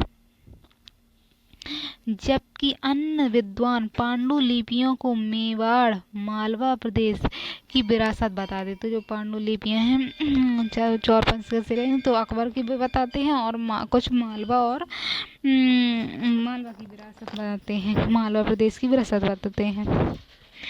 जहाँ संस्कृति, धर्म एवं राजनीतिक परिस्थितियाँ इस विशिष्ट कला के शैली के विकास के लिए निश्चित रूप से अनुकूल थी। चौर पंजिका शैली के लघु चित्रों में सामान्यतः लाल तथा कुछ चित्रों में नीले, हरी, पीली पृष्ठभूमि दर्शाई गई है, यानी और सब रंगों का भी चौर पंजिका शैली में प्रयोग है। नीली का, हरे का और पीली शैली का प्रयोग दर्शाया गया है। ये चित्र जिन चित्रों की भांति, ये चित्र हैं जैन चित्रों की भांति सफ़ेद हैं, जिसमें महिलाओं के विभिन्न भावनात्मक हाव भाव तो जैन चित्रों के भांति सादे हैं और इसमें पतली जो शैली कैसी है, पतली कोटी, तीखी नसिका यानी नाक तीखी है लंबी सी, विशाल नेत्र हैं, चौकोर चेहरे को प्रदर्शित किया गया है चित्रों में। ऐसे चित्रों में पारंपरिक वनस्पति पत्तियों से भरी चट्टान, नीला आभा से युक्त जीवन का चित्रण किया गया है। तो वनस्पति भी हैं, पत्तियां दिखाई गई हैं, भारी चट्टान दिखाई गई हैं, जो 15वीं सदी के उत्तरार्ध के धार्मिक चित्रों की विशेषता नहीं है, यानी 15वीं सदी है उसके उत्तरार्ध की धार्मिक विशेषताएं नहीं है। इसलिए माना जाता है कि चौर पंजिका शैली के चित्र पारंपरिक विषय वस्तु तथा स्थापित परंपरा से हटकर थे।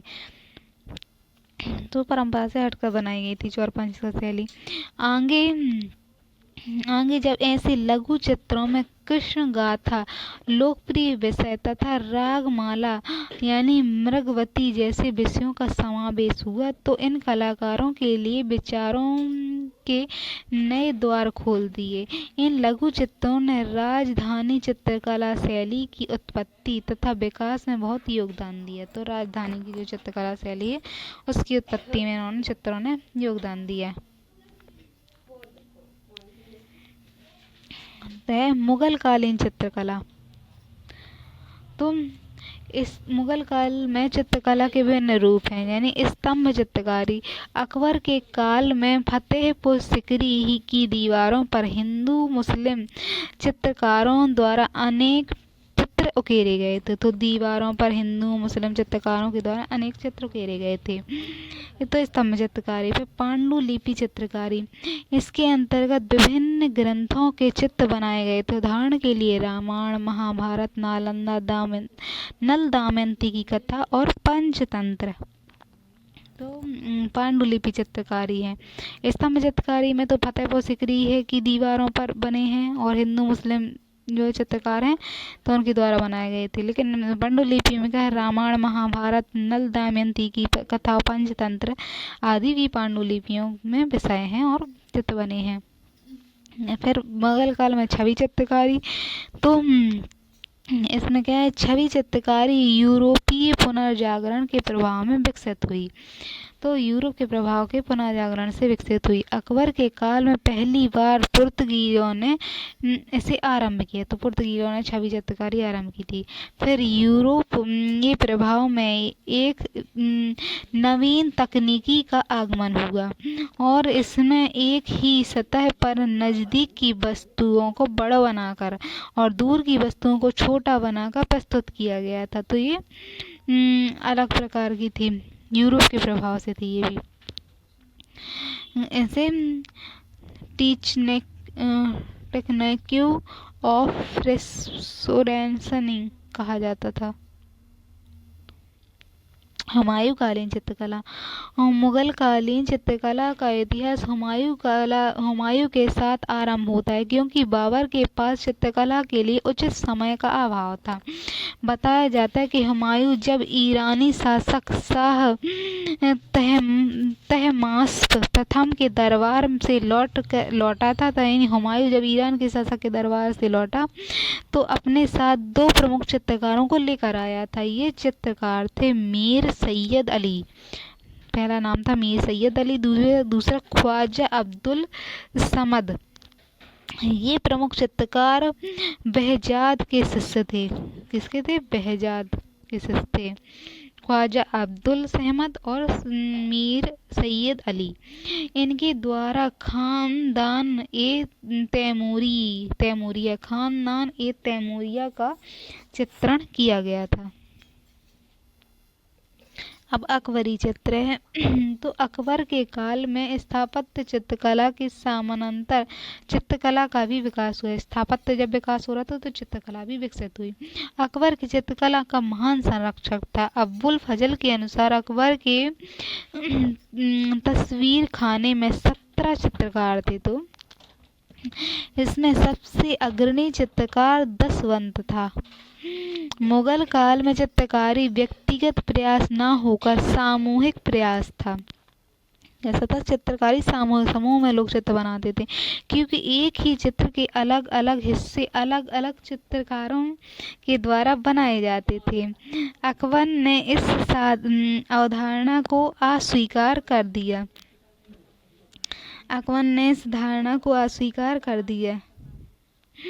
ये चित्रकला इस्लाम की मूल भावना के विपरीत। तो ये चित्रकला जो है इस्लाम की मूल भावना के विपरीत है। बदले में उसमें उसका मानना था कि चित्र में ईश्वर की पहचानने की अद्भुत क्षमता होती है, क्योंकि जब चित्रकार तस्वीर बनाता है तो उसे अपनी सीमाओं का ज्ञान होता है। वह सब कुछ कर सकता है, किंतु चित्र में जान नहीं डाल सकता। अकबर के अधीन ईरान चित्रशैली और भारतीय चित्रशैली के बीच बेहतर समन्वय देखने को मिलता है। उसके काल में चित्रकला का भारतीय तत्वों का भी प्रभाव पड़ा। बढ़ गया था। फिर ईरान और भारतीय चित्रकला में अंतर के बिंदु हैं। तो ईरानी चित्रकला जो है, ईरानी चित्रकला में शिकार, युद्ध आदि के चित्रों पर बल दिया गया है, जबकि भारतीय चित्रकला में धार्मिक विषयों पर बल दिया गया है। फिर ईरानी चित्रकला की बनावट में चौड़े ब्रश का प्रयोग किया गया है, जबकि भारतीय चित्र में गोल ब्रश का प्रयोग किया गया है। उसी प्रकार भारतीय चित्रकला में गहरे नीले और लाल रंग का प्रयोग है। फिर जहांगीरी चित्रकला, जहांगीर की चित्रकला में व्यक्तिगत दिलचस्पी थी, यानी व्यक्तिगत रूप से वो खुद बनाता था। यह दावा है करता था कि अगर एक चित्रकार एक ही चित्र को अलग अलग कलाकार मिलकर बनाते हैं तो मैं चित्र को देखकर ही पहचान सकता हूँ कि इस चित्र का कौन सा अंग किस चित्रकार ने बनाया है। जहांगीर के दरबार में कई महत्वपूर्ण चित्रकार थे। उदाहरण के लिए अब्बुल हसन, उस्ताद मैसूर और बिशन दास थे। अब्बुल हसन, उस्ताद मैसूर और बिशन दास आदि थे। फिर उस्ताद मैसूर पशु पक्षियों के चित्र बनाते थे। उस्ताद मैसूर पशु पक्षियों के चित्र बनाते थे, में निपुण थे। फिर जहांगीर ने बिशन दास थे, उनने ईश्वर के दरबार में बिशन दास थे, तो उन्होंने ईरान के दरबार में भेजा गया था बिशन दास को, जहाँ से ईरान के शासक और उनके अमीरों की तस्वीरें उतार कर लाए गए थे। फिर जहांगीरी चित्रकला की विशेषताएं हैं कि इस काल में पांडुलिपि चित्रकारी का महत्व कम हो गया और छवि चित्रकारी का महत्व बढ़ गया था। छवि चित्रकारी बनने लगी थी। जहांगीर के काल में प्रकृति, पशु पक्षियों के चित्र पर अधिक बल दिया गया। इस काल में चित्रकला के माध्यम से राजस्व के दैवीकरण हुआ, क्योंकि अब मुगल बादशाह के साथ आभा मंडल का भी चित्रण किया जाने लगा, तो दैवीकरण हुआ। जहांगीर की छवि चित्रकारी में महत्वपूर्ण तकनीक का जो विकास है वो डेकोरेटेड मिरजन के रूप में देखने को मिलता है। डेकोरेटेड मिरजन कहा गया। इसके अंतर्गत तस्वीर के हाशिए पर फूल पत्ती आदि के चित्र बनाकर तस्वीर को सजाया जाता था, यानी किनारों पर फूल पत्ती सजाई जाने लगी थी। डेकोरेशन प्रणाली। फिर इसमें हम जहांगीर के जो काल है उसमें यूरोपीय कला का भी गहरा प्रभाव देखते हैं। उदाहरण के लिए यूरोपीय चित्रकला के प्रभाव में मरियम ईसु, पंख वाले देवदूत और गरजते बादल आदि के चित्र बनाए गए थे। तो यूरोप में जो ईसु हैं उनको पंख वाले देवता के चित्र बनाए गए थे, गरजते बादल के चित्र बनाए गए थे। किंतु मुगल चित्रकला में तेल चित्रकला अनुपस्थित थी, यानी इस तरह की चित्रकला नहीं थी उस मुगल साम्राज्य में। फिर शाहजहां औरंगजेब के कालीन में चित्र। तो शाहजहां के काल में मुगल चित्रकला का अवसान होने लगा, यानी चित्रकला घटने लगी, किंतु चित्रों के निर्माण में मौलिकता की जगह अलंकरण, सजावट पर विशेष बल दिया। सजावट ज़्यादा होने लगी, अलंकरण कम हो गया। औरंगजेब ने तो चित्रकला में इस्लाम विरोधी करार देते हुए उस पर पाबंदी लगा दी, किंतु पतन के बावजूद भी मुगल चित्रकला ने विविध क्षेत्रीय शैलियों को प्रभावित किया। तो अब क्षेत्रों में चित्रकला विकसित होगी। तो चित्रकला की क्षेत्रीय शैलियाँ विकसित हुई, जैसे राजस्थानी चित्रकला का एक लंबा इतिहास रहा है, किंतु 15वीं सदी के पश्चात ये स्पष्ट रूप से उभर कर आई। राजस्थानी चित्रकला में प्रकृति, पशु पक्षी आदि के चित्रण पर विशेष बल दिया गया। इसके अंतर्गत प्रमुख धार्मिक ग्रंथों पर भी चित्रण हुआ, तो धार्मिक ग्रंथ भी चित्र हुए और पशु पक्षी के चित्र। फिर रागमाला का चित्रण शामिल है। राजधानी कला पर मुगल काल का भी प्रभाव है। जब मुगल साम्राज्य का विघटन हुआ तो राजधानी कला की विभिन्न क्षेत्रीय शैलियाँ उभर कर आईं। उदाहरण के लिए मेवाड़ी शैली, अजमेर जयपुर शैली, बूंदी और कोटा की शैली, बीकानेर शैली, ये शैलियाँ विकसित हुईं। फिर है किशनगढ़ शैली, इसका विकास भी राजस्थान और के आसपास क्षेत्र में हुआ था। तो किशनगढ़ शैली राजस्थान के आसपास के क्षेत्र में विकसित हुई और इसके संस्थापक सामंत सिंह थे, जो प्रमुख साहित्यकार और सौंदर्य शास्त्री थे। सामंत सिंह। कृष्ण भक्ति में उनकी गहरी रुचि थी, तो किशनगढ़ शैली में नायिकाओं के चित्रण पर विशेष बल दिया गया। कृष्ण और राधा के संबंध में विभिन्न भाव भंगिमाओं को प्रस्तुत करने का प्रयास किया गया। तो किशनगढ़ शैली में राम कृष्ण और राधा के चित्र हैं। मिथिला तथा मधुबनी चित्र शैली, मिथिला की शैली है और मधुबनी शैली है। इस शैली के अंतर्गत सामान्यतः दो प्रकार की चित्रकारी की गई, स्तंभ चित्रकारी मिथिला शैली और मधुबनी। मिथिला और मधुबनी में क्या है, स्तंभ चित्रकारी तथा अर्पण स्तंभ चित्रकारी के तहत घरों की दीवारों को सजाया गया। तो इसमें घरों की दीवारों को सजाया गया मिथिला और मधुबनी। अथवा कोहबर का निर्माण किया गया, जहाँ दीवारों के चित्र के विषय में धार्मिक होते, दीवार के चित्र जो थे वो धार्मिक होते थे, वहीं कोहबर यानी गैर धार्मिक चित्र बनाए, गैर धार्मिक भी चित्र बने थे मिथिला मधुबनी में।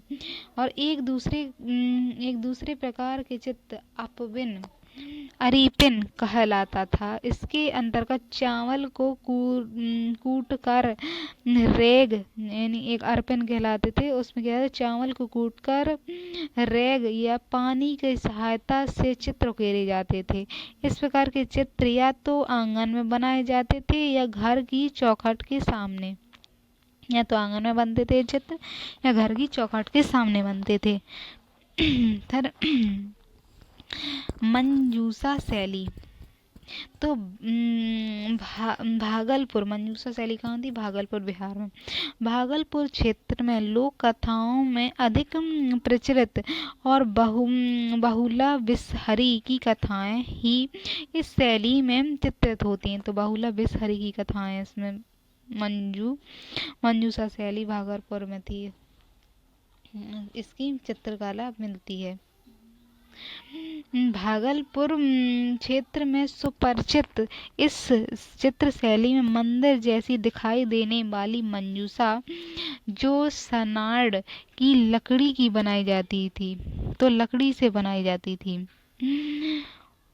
इस पर बहुला विषहरी की कथाओं से संबंधित चित्र कुचियों द्वारा बनाए जाते थे, यानी लकड़ी की जो कुचियाँ होती थी उनके द्वारा ब्रश टाइप की बना ली जाती थी, उनसे चित्र बनाए जाते थे।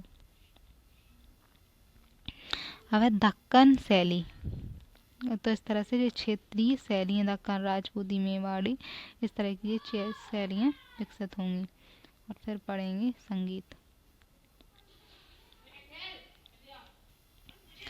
दक्कन शैली, दक्कन शैली में इस शैली का प्रधान केंद्र बीजापुर था। दक्कन का विकास बीजापुर में हुआ था, परंतु इसका विस्तार गोलकुंडा, अहमदनगर राज्यों में भी था। तो गोलकुंडा में फैली थी और अहमदनगर में भी थी। रागमाला के चित्रों का चित्रांकन इस शैली के विशेष रूप से किया गया था। इस शैली में महान संरक्षकों में बीजापुर के अली शाह और उत्तराधिकारी इब्राहिम शाह, अली शाह और इब्राहिम शाह। इस शैली के प्रारंभिक चित्रों पर फारसी चित्रकला का स्पष्ट परिलक्षण होता है, यानी फारसी चित्रकला का प्रभाव था। इस शैली में वेशभूषा पर उत्तर भारतीय शैली का प्रभाव पड़ा। गुजराती शैली के नाम से जानी जाने वाली चित्रकला की शैली में पर्वत, नदी, सागर, तो पर्वत, नदी है, सागर है, और तो इस शैली में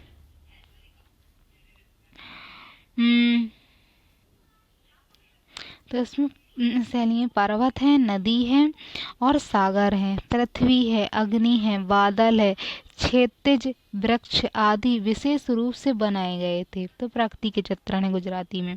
इस शैली में चित्रों की प्रकृति मारवाड़, अहमदाबाद, मालवा, जौनपुर, अवध, पंजाब, नेपाल, बंगाल, उड़ीसा तथा म्यांमार तक होती थी। तो ये गुजराती शैली जो है बहुत जगह फैली थी, यानी मारवाड़, अहमदाबाद, मालवा, जौनपुर, अवध, पंजाब, नेपाल यानी पूरे उत्तर साइड भी और बंगाल में पूरब साइड भी और म्यांमार तक फैली थी।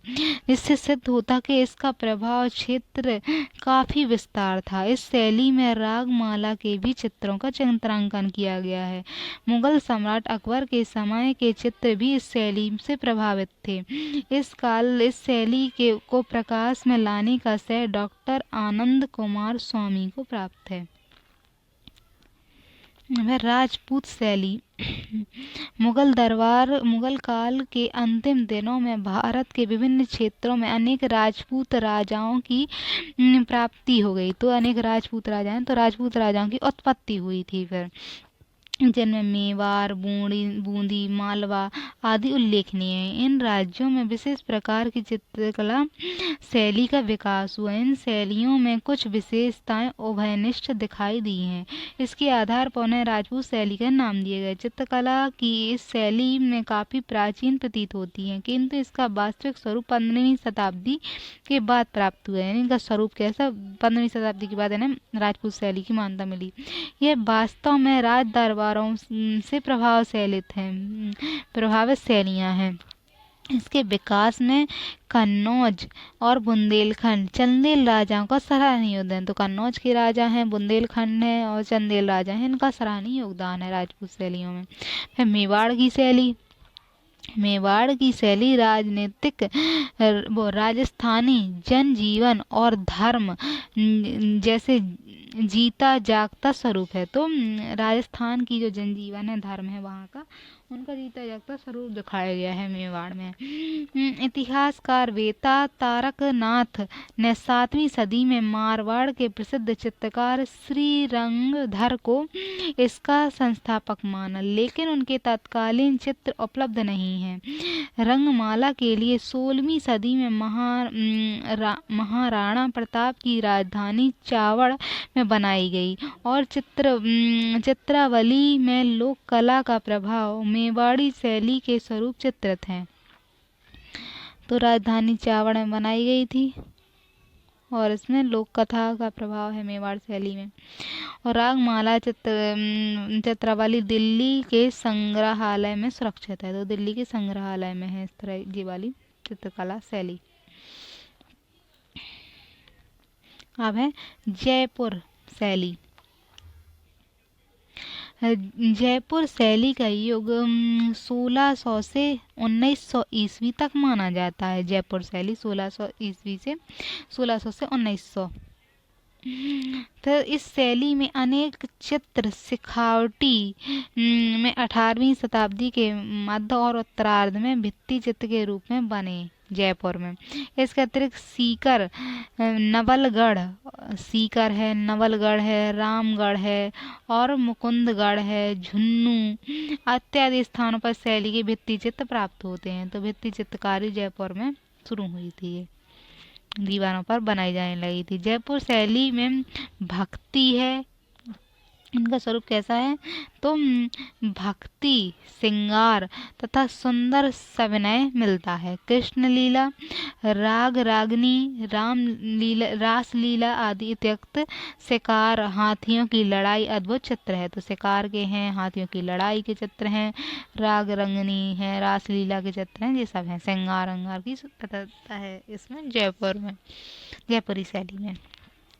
बीकानेर मारवाड़ शैली के संबंध में बीकानेर शैली का सर्वाधिक विकास अनुपम सिंह के शासनकाल में हुआ। तो विकास क्या है, अनूप सिंह के काल में बीकानेर शैली मारवाड़ शैली से संबंधित है। जी इसमें लाल अली राजा, हसन राजा आदि राज शैली के उल्लेखनीय कलाकार थे। तो रायलाला, अलीराज, हसन राजा ये थे इसके कलाकार। और इस शैली में पंजाबी शैली का भी प्रभाव दृष्टिगोचर होता है। बीकानेर क्षेत्र में उत्तर में पंजाब के समीप स्थित है।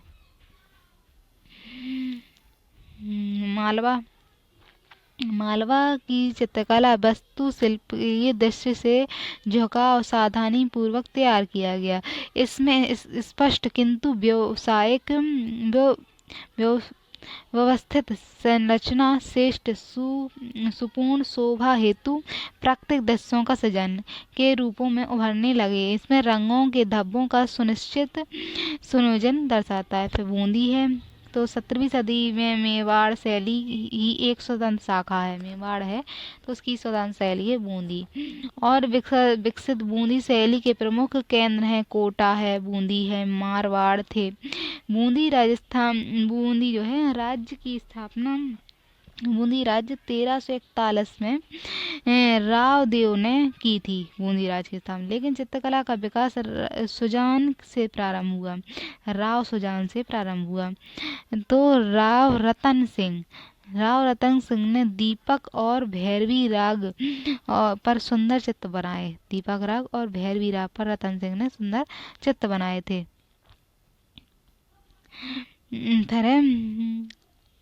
शत्रुसाल सिंह ने छत्र महल और अलविंद बनवाए थे। 18वीं सदी में भत्ती चित्र बनाए गए थे इसमें। फिर अलवर चित्र शैली, इस शैली में 1775 में अलवर राजा प्रताप सिंह ने की थी इसकी स्थापना।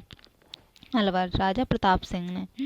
इस शैली में चित्रों में मुगल कालीन चित्र जैसे बारीक काम और पर्दों पर धुएं समान छाया दिखाई देती है। तो पर्दे हैं, धुआंधार है और बारीक काम हुआ है इसमें अलवर चित्र में। पहाड़ी चित्रकला, राजपूत शैली से प्रभावित पहाड़ी चित्रकला हिमालय की तराई में स्थित विभिन्न क्षेत्रों में विकसित हुई, परंतु इस मुगल कालीन चित्रकला का भी प्रभाव इस दृष्टिगत होता है। 5 नदियां जैसे सतलज, यमुना, रावी, झेलम, चिनाब का क्षेत्र पंजाब है, और अन्य पर्वतीय क्षेत्र जैसे जम्मू कश्मीर है, जम्मू में कांडला है, गढ़वाल है आदि विकसित हुई।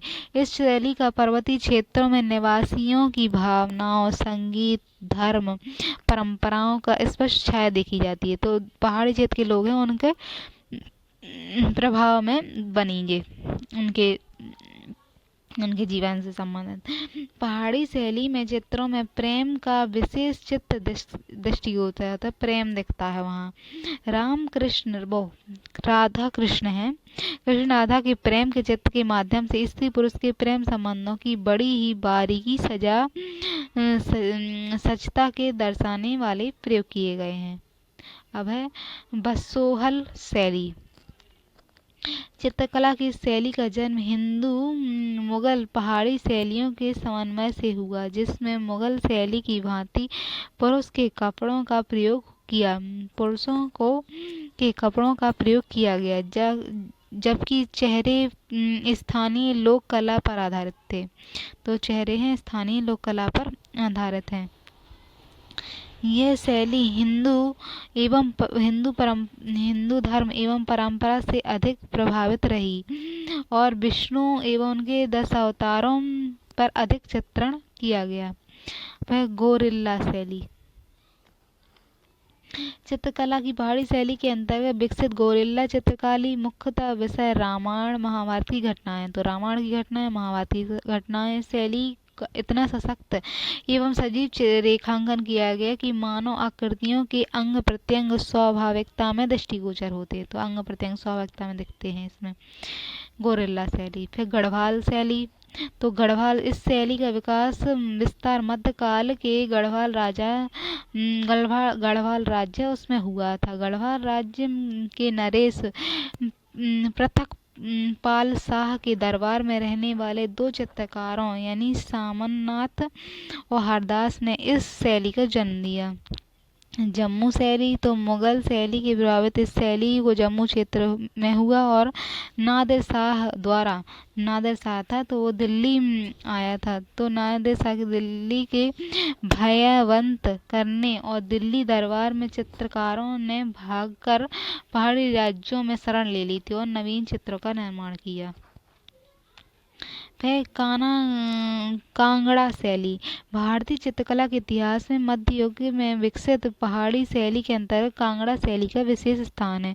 इसका विकास कचोट राजवंश के राजा संसार चंद्र के कार्यकाल में हुआ। यह शैली दर्शनीय और रोमांटिक है। इसमें पौराणिक कथाओं, रीतिकालीन नायक नायिकाओं के चित्र की प्रधानता है। गौण रूप से व्यक्ति चित्रों को भी इसमें स्थान दिया गया। इस शैली में सर्वाधिक प्रभावशाली है तो सर्वाधिक प्रभावशाली आकृति स्त्रियों की है और स्त्रियों को प्रभावशाली रूप में दिखा है। इसमें चित्रकारों ने भारतीय परंपरा के अनुसार नारी के आदर्श रूप को ग्रहण किया है। तो भारतीय परंपरा के अनुसार नारी का आदर्श रूप दिखाया गया है। तो चित्रकला समाप्त हुई। अब है मध्यकालीन संगीत के संगीत का विकास कैसे हुआ। तो इस्लाम में संगीत ना तो अच्छा माना जाता है ना ही बुरा, इसीलिए अनुदारवादी तत्व उलेमा संगीत को प्रायः नीची निगाहों से देखते हैं। तो उलेमा जो है उनसे नीची निगाहों से देखते हैं। बावजूद इसके तुर्की शासकों के अधीन संगीत फलता फूलता रहा।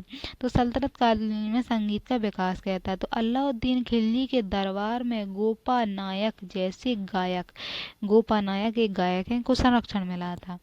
फिर वह देवगिरी से आया था, देवगिरी दक्षिण में, वहां से आया था। इसके दरबार में अमीर खुसरो महत्वपूर्ण संगीत गायक थे। तो अलाउद्दीन खिलजी है तो उसके दरबार में अमीर खुसरो संगीतज्ञ थे। भारतीय संगीत का बड़ा ही प्रशंसक था वह कहता है कि भारतीय संगीत मानव का पशु को भी मदहोश कर सकते। तो अमीर खुसरो कहते हैं कि वह पशु को भी मदहोश कर सकता है। उसने भारतीय एवं ईरानी धुनों को मिलाकर संगीत का विकास किया था। तो भारतीय धुन और ईरानी धुन को मिला के हिंदुस्तानी शैली का जन्मदाता इसे माना जाता है। अमीर खुसरो को जन्मदाता माना जाता है। मोहम्मद बिन तुगलक ने भी संगीत को संरक्षण दिया और यद्यपि उसका उत्तराधिकारी फिरोज शाह तुगलक, तो मोहम्मद बिन तुगलक ने संरक्षण दिया। फिर फिरोज शाह तुगलक एक रूढ़िवादी मुसलमान था और उसने संगीत पर अनेक सांस्कृतिक ग्रंथों को फारसी में अनुवाद कराया। तो संस्कृत ग्रंथ थे उनको फारसी में अनुवाद कराया। प्रांतीय शासकों के अधीन भी संगीत फलता फूलता है। प्रांत में जो शासक थे वो भी संगीत को संरक्षण दे देते। गुजरात में संगीत पर पुस्तक यानी गुनियात उल मुनिया प्रांतों में गुजरात में लिखी है, गुजरात में संगीत में लिखी है, रचना हुई। जौनपुर के शासक इब्राहिम शाह सरकी ने संगीत को संरक्षण दिया। तो इब्राहिम शाह शासक जौनपुर के थे, इनने संरक्षण दिया। इनके काल में संगीत पर संगीत श्रोमणी नामक ग्रंथ की रचना हुई। तो संगीत श्रोमणी नामक ग्रंथ की रचना हुई।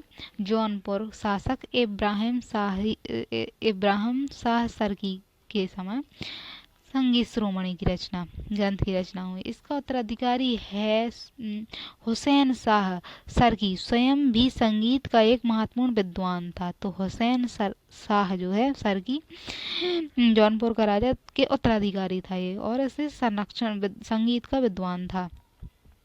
उसने संगीत में नई शैली ख्याल का विकास किया। नई शैली है जी, नई शैली ख्याल का विकास किया। ग्वालियर शासक मानसिंह तोमर, ग्वालियर के शासक है मानसिंह तोमर, स्वयं महान विशेषज्ञ और महान कौतूहल नामक ग्रंथ की रचना की। उन्होंने महान कौतूहल नामक की ग्रंथ की। ग्वालियर के शासक मानसिंह तोमर, तो मानसिंह तोमर ने कौतूहल नामक ग्रंथ की रचना की। संगीत के विकास में भक्ति सूफी संतों की अहम भूमिका रही। भक्ति संतों में नानक और स्वामी हरिदास, हरिदास का नाम था तानसेन। तो नानक थे और स्वामी हरिदास यानी तानसेन के गुरु थे। हरिदास तानसेन के गुरु थे। फिर चैतन्य और मीराबाई, चैतन्य महाप्रभु बंगाल और मीराबाई राजस्थान, महत्वपूर्ण योगदान है। उसी प्रकार संगीत की शैली में गजल कव्वाली, गजल आई और कव्वाली आई, सूफी खानकाहों में विकसित हुई थी ये। फिर मुगलों के अधीन से मतलब संगीत। तो अकबर हुमायूं तो जब बाबर हमेशा सैन्य अभियान में व्यस्त रहा, इसलिए संगीत का समय देने का उसे बहुत ही कम वक्त मिला, किंतु संगीत में उनकी व्यक्तिगत रुचि थी, इसलिए जब वह सैन्य अभियान के माध्यम से अवकाश मिलता, तो सैन्य अभियान के बीच में जब थोड़ा आराम करता तो अवकाश लेता तो वह संगीत आनंद लेता था। हुमायूं भी संगीत में रुचि रखता था। बताया जाता है कि उसके दरबार में 29 गायक थे तथा वह प्रत्येक सप्ताह सोमवार बुधवार को संगीत की गोष्ठी का आयोजन करता था। वह स्वयं संगीत सुनता, तो सोमवार और गुरुवार को इस तरह, सोमवार को और बुधवार को सुनता था और संगीत की गोष्ठी आयोजित करता था। फिर महत्वपूर्ण व्यक्तियों को बुलाकर उसने संगीत सुनवाया करता था। अकबर काल महान संरक्षक था, चाहे वह स्थापत्य हो, चाहे चित्रकला हो, चाहे संगीत भी। तो उसको ने बड़े उत्साह से संरक्षण दिया था। मुगल संस्कृति के विकास में अकबर के काल में एक मानक स्थापित हुआ। अबुल फजल लिखता है कि अकबर के दरबार में 36 गायक थे। उनके पिताजी के में तो 29 गायक थे, इनके में 36 गायक थे। 3 प्रमुख में थे, उसमें तानसेन प्रमुख थे, बेजू बावरा और मालवा का भूतपूर्व शासक बाज बहादुर थे। तानसेन सर्वश्रेष्ठ गायक थे। पिछले 1000 वर्षों में तानसेन जैसे गायक नहीं हुए थे। तानसेन ने ग्वालियर के सूफी संत मोहम्मद गौस से संगीत की शिक्षा पाई थी। तो ग्वालियर के सूफी संत थे वो मोहम्मद गौस, उनसे शिक्षा पाई थी। फिर उसने एक भक्ति संत हरिदास से भी संगीत, तो हरिदास से भी उनने भक्ति के संत थे हरिदास से संगीत की शिक्षा ली थी। ध्रुपद गायन शैली सीखी, और उन्होंने कौन सी ध्रुपद गायन शैली सीखी थी। तानसेन को कुछ नए रागों को जन्म देने का श्रेय दिया जाता है, जैसे मियाँ की मिल्लाह उन्होंने मियाँ की तोड़ी और राग दरबारी। तो ये मियाँ की मिल्लाह, मियाँ की तोड़ी और राग दरबारी, ये उन्होंने रचनाएं राग बनाए थे। वैसे तो जहांगीर मुख्य रुचि चित्रकला में थी, परंतु संगीत को भी संरक्षण दिया। उसके दरबार में छतरखां, खुर्रम दाद और तानसेन के पुत्र बिलास खां, तानसेन का पुत्र था जो बिलास खां, और खुर्रम दाद और छतर खां गायक के रूप में स्थापित थे। शाहजहां के काल में मुगल दरबार में संगीत गूंजता रहा। तो शाहजहां का जब काल था तो मुगल दरबार में संगीत गूंजता रहा। बताया जाता है कि बिलास खां के दामाद लाल खां को भी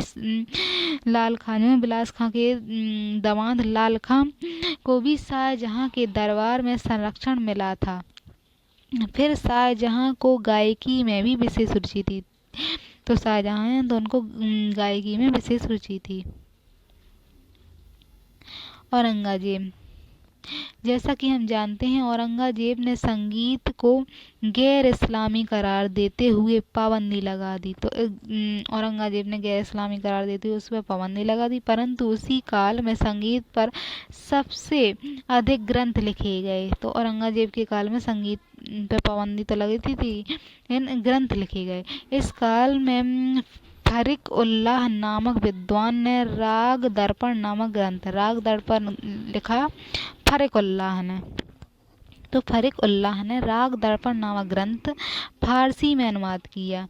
फिर इस काल में मुगल हरम में संगीत को संरक्षण प्राप्त रहा। तो मुगल हरम है तो वहाँ संगीत को संरक्षण रहा औरंगजेब में।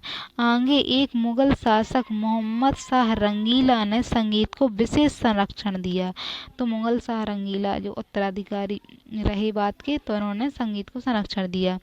और अंतरंग जैसे 2 गायक निवास करते थे।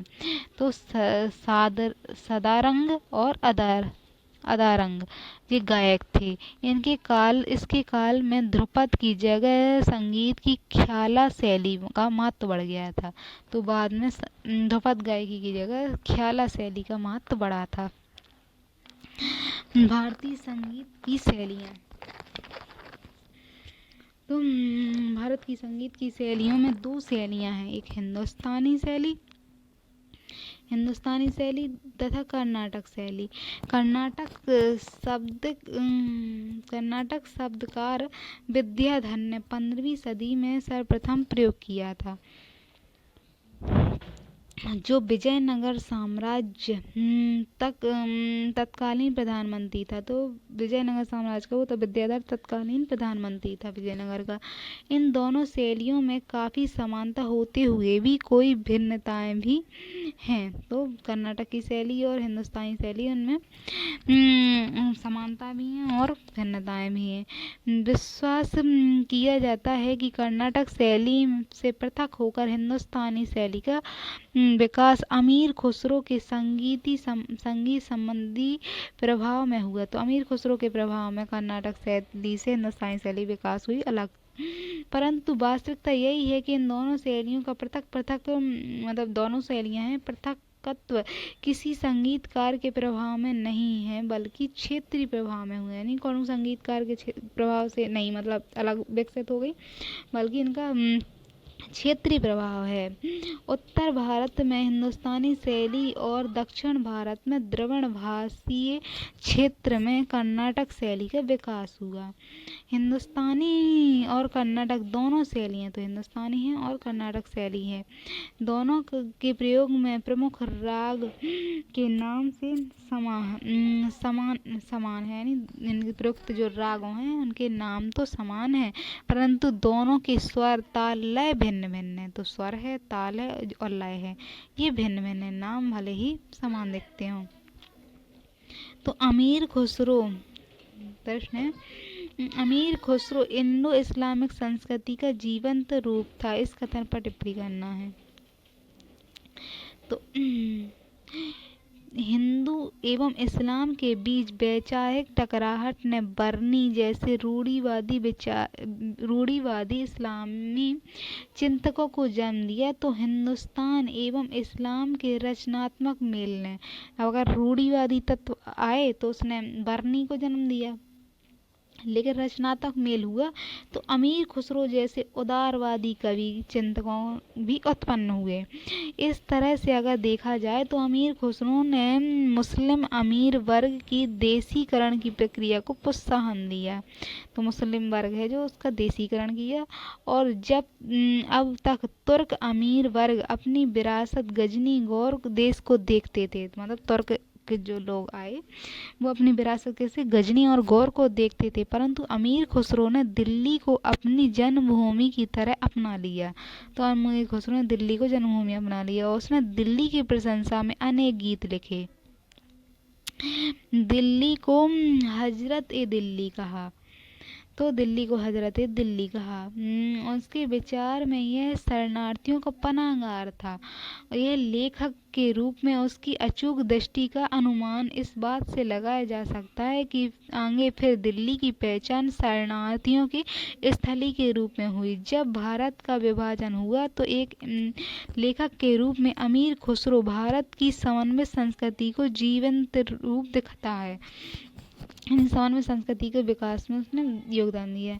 एक तरफ उसने फारसी भाषा साहित्य का संवर्धन किया, तो दूसरी तरफ उसने भारतीय भाषाओं को भी फारसी विद्वान एवं लेखकों के रूप में उसने प्रत्येक महत्वपूर्ण सुल्तान के काल का एक रचना लिखी। तो हर एक सुल्तान है तो उसके काल की उसने भारतीय भाषाओं में भी लिखी, फारसी में भी लिखी। वहीं दूसरी तरफ वह खड़ी बोली हिंदी और हिंदवी को जन्मदाता बन गया। वो खड़ी बोली हिंदी और फिर हिंदवी का जन्मदाता बना। आगे चलकर हिंदवी की दो शैलियाँ विकसित हुई, हिंदी और उर्दू। तो हिंदवी जो मिलकर बनी थी तो उसमें हिंदी अलग हो गई और उर्दू अलग हो गई। तो उर्दू को उसने जुबान दिल्ली और जुबान दिल्ली कहा। तो अमीर खुसरो को तूती हिंदी के नाम से जाना जाता है। तो अमीर खुसरो को तूती हिंदी के नाम से जाना जाता है और उसने उर्दू भाषा को जुबान दिल्ली कहा। अमीर खुसरो की उपलब्धि साहित्य के क्षेत्र तक ही सीमित नहीं है। अमीर खुसरो के बिना भारतीय संगीत का विकास अधूरा रह जाता है। उसने हिंदुस्तानी संगीत का जन्मदाता माना जाता है। उसने भारतीय धुनों को समझा, उन्हें ईरानी धुनों के साथ मिलाकर हिंदुस्तानी शैली का आधारशिला रखी। यानी भारतीय धुनों को समझा, फिर ईरानी धुनों से मिलाया और हिंदुस्तानी शैली की आधारशिला रखी। इतना नहीं, उसने ध्रुपद गायकी का विकास किया। यह ध्रुपद गायकी हिंदुस्तानी संगीत का स्तंभ बन गई फिर, जिसे आगे तानसेन ने समृद्ध किया। तो ये संगीत वाला जो चल रही थी वीडियो वही है। इस प्रकार हम कह सकते हैं कि अमीर खुसरो स्वयं समन्वित संस्कृति की उपज था, परंतु साथ ही उसने हिंदुस्तान की समन्वित संस्कृति को प्रोत्साहन दिया। अमीर खुसरो ने हिंदुस्तानी संस्कृति पर अत्यधिक बल दिया। आगे खुसरो की परंपरा में मीर तकी मीर और मिर्जा गुलबिन से लेकर आधुनिक सादत हसन बंटो जुड़ते चले गए। वह साहित्य कला के क्षेत्र में कृष्णदेवराय के योगदान। तो कृष्णदेवराय का क्या क्षेत्र था? तो कृष्णदेवराय भारत के उन महान शासकों में शामिल है जिन्होंने न केवल प्रशासन को सुदृढ़ का आधार दिया, वरन साहित्य कला के क्षेत्र में अनुपम योगदान दिया। अपनी रचना प्रतिभा में कृष्णदेवराय अकबर के निकट आ जाते हैं। दक्षिण के राज्यों के साथ निरंतर संघर्ष में उलझे रहने के बाद भी कृष्णदेवराय ने अपनी रचनात्मक प्रतिभा को फलने फूलने का अवसर दिया। फिर उनके काल में विजयनगर दरबार विद्वानों कलाकारों का संरक्षण बन गया। तो विजयनगर के जो शासक थे और वहाँ उन्होंने संरक्षण दिया। विजयनगर शासक संस्कृत के बड़े संरक्षक थे। तो काहे कि संस्कृत के बड़े संरक्षक थे। कृष्णदेवराय से पूर्व विजयनगर दरबार 4 वेदों पर टीकाएं लिखी गई थी। तो विजयनगर में क्या 4 वेदों पर टीकाएं लिखी गई थी। कृष्णदेवराय के अंतर्गत यह परंपरा जारी रही। कृष्णदेवराय तेलुगु के भाषा और संस्कृत भाषा के बड़े विद्वान थे। तो संस्कृत के और तेलुगु के विद्वान थे। तेलुगु में उन्होंने अमूलमात्तक नामक रचना लिखी। तो अमूलमात्तक तेलुगु में लिखी और यह राजनीति प्रशासन का ग्रंथ है। तो कहेगा है राजनीति है उसमें, प्रशासन में अमूलमात्तक में, तेलुगु में है अमूलमात्तक और राजनीति प्रशासन से संबंधित है। उसी ग्रंथ में हमें यह सूचना मिलती है कि कृष्णदेवराय ने संस्कृत के 5 कृतियां लिखी थी। तो संस्कृत की क्या 5 कृतियां लिखी थी। फिर कृष्णदेवराय के दरबार में विद्वान तेनाली राम था। उसने पांडुरंग महामात्य नामक कृति लिखी थी। पांडुरंग महामात्य कृति तेनाली राम ने लिखी थी। कृष्णदेवराय संस्कृत के साथ साथ तेलुगु जानते थे, तमिल, कन्नड़ भाषा साहित्य को संरक्षण यानी इनको संरक्षण दिया, परंतु उनके काल में सबसे अधिक प्रगति तेलुगु भाषा साहित्य को मिली। तो तेलुगु भाषा को सबसे अधिक समृद्धि थी। इनका काल तेलुगु भाषा साहित्य के पुनर्जागरण का काल माना जाता है। उनके दरबार में तेलुगु के 8 विद्वान अष्टादिग्गज कहा जाता था रहते थे। इन प्रमुख विद्वान पेदन्ना तथा पेदन्ना ने एक कृति पेदन्ना थे उन 8 विद्वानों में। उन्होंने एक कृति लिखी स्वरुचि संभव पेदन्ना ने कृति लिखी। और विद्वान नंदी तिम्मन थे। उन्होंने परिजातापहरण नामक ग्रंथ की रचना की। परिजातापहरण नामक ग्रंथ की रचना की। उनके काल में साहित्य के साथ साथ कला का भी व्यापक विस्तार देखने को मिला। तो कला को भी उन्होंने संरक्षण दिया। कृष्णदेवराय के अंतर्गत स्थापत्य की द्रविड़ शैली और परिपक्वता मिली। तो द्रविड़ शैली विकसित हुई कला में, स्थापत्य कला की।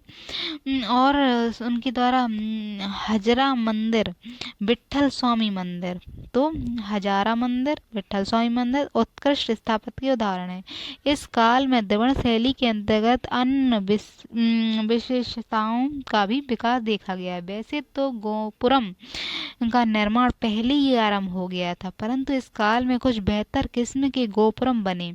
इसके अतिरिक्त स्तंभों को अत्यधिक अलंकृत बनाए गए। तो स्तंभ को को अलंकृत किया जाने लगा और एक ही पत्थर के स्तंभ पे पशु आकृतियां देखने के साथ साथ पशु आकृतियां दोनों साथ साथ अलौकिक जीवित जानवर की मूर्तियां स्थापत्य को विशिष्ट बना देती हैं। तो जानवरों की मूर्तियां बनी। साथ ही मंडप के अतिरिक्त कल्याण मंडप का निर्माण होने लगा। इसमें देवी देवताओं का विवाह कराया जाता था। कल्याण मंडप में विजयनगर के अंतर्गत चित्रकला की एक पृथक शैली विकसित हुई जिसे लेपाक्षी चित्रकला विजयनगर में हुई का नाम दिया जाता है। इसमें विषय वस्तु रामायण महाभारत से ली गई थी। रावण महाभारत के चित्र।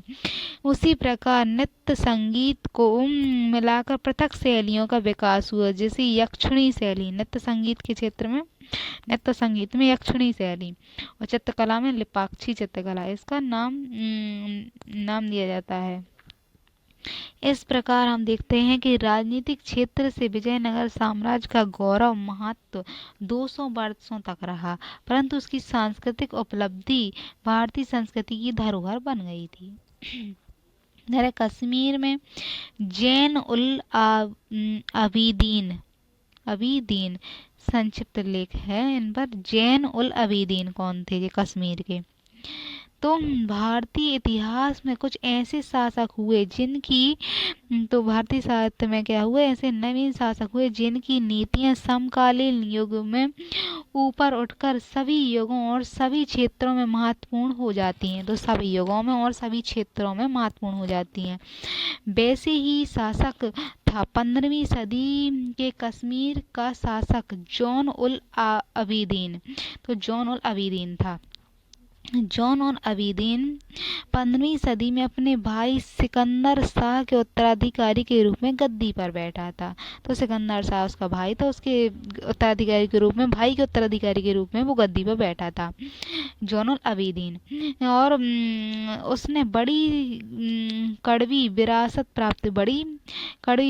प्राप्त हुई। वह सांप्रदायिक तनाव था उसके समय। सिकंदर शाह की कूटनीति के कारण मंदिर ध्वस्त किए जा चुके थे, तो कश्मीरी पंडितों को देश से निकाल भी दिया गया था। उसके भाई के समय निकाल दिया गया था। जौन उल अबीदीन ने उस विध्वंस के बीच पुनः निर्माण की प्रक्रिया आरंभ की, यानी पुनः निर्माण करवाया। उसने हिंदू मंदिरों का पुनर्स्थापित किया और कश्मीरी पंडितों को दोबारा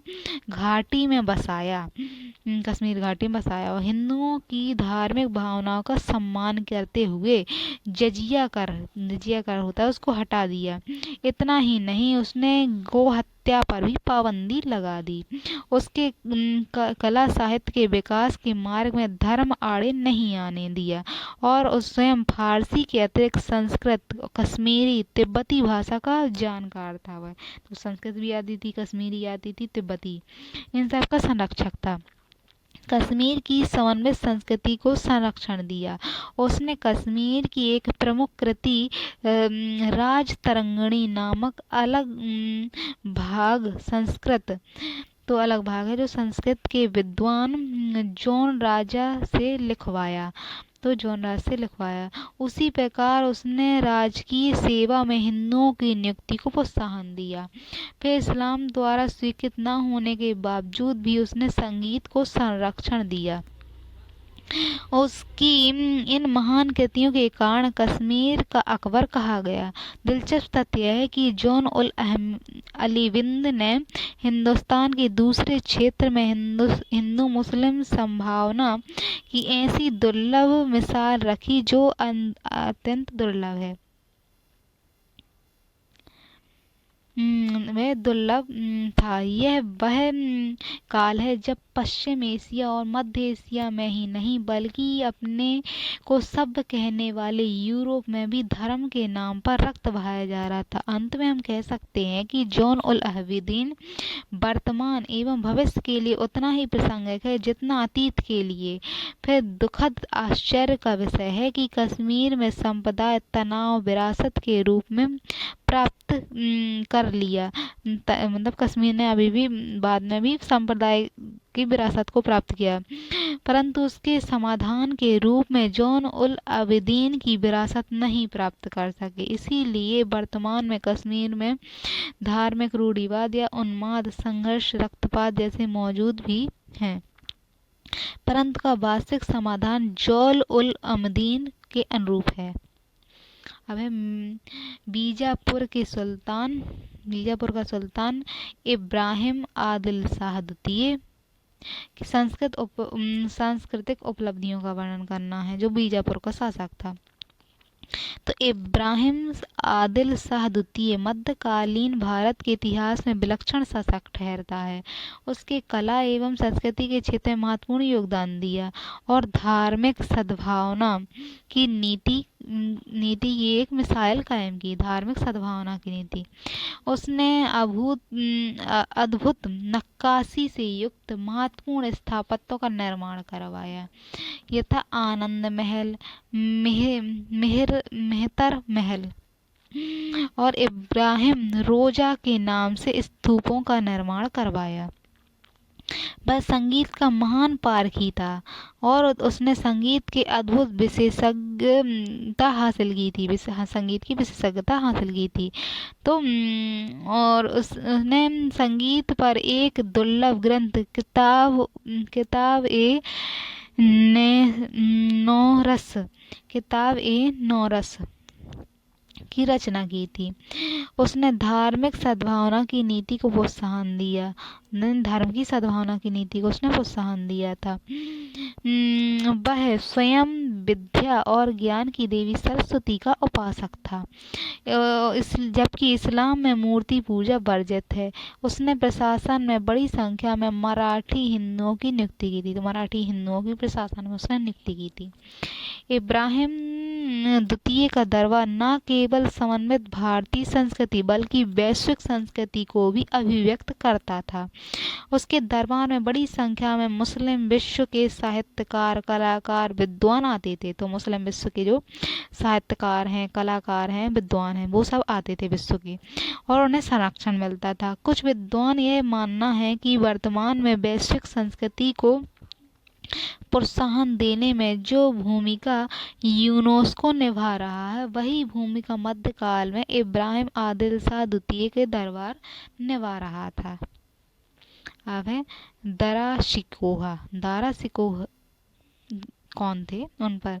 तो पिछले 600 वर्षों तक साथ साथ रहते हुए हिंदुस्तान में हिंदू और मुसलमान में जो गंगी जमनी संस्कृति का विकास था, वह दारा सिकोह उसका जीवंत रूप था। हिंदुस्तान में भी यह भक्ति एवं बौद्ध अकबर जैसे महान बादशाह ने धार्मिक सद्भावना की आधारशिला रखी। तो धर्म की सद्भावना को आधार दिया।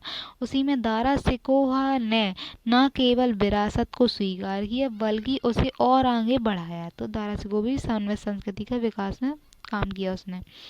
दारा सिकोह सूफी संत मोहम्मद गौस के दर्शन से बहुत प्रभावित था। मोहम्मद गौस के सूफी संत थे और मोहम्मद गौस के द्वारा बहर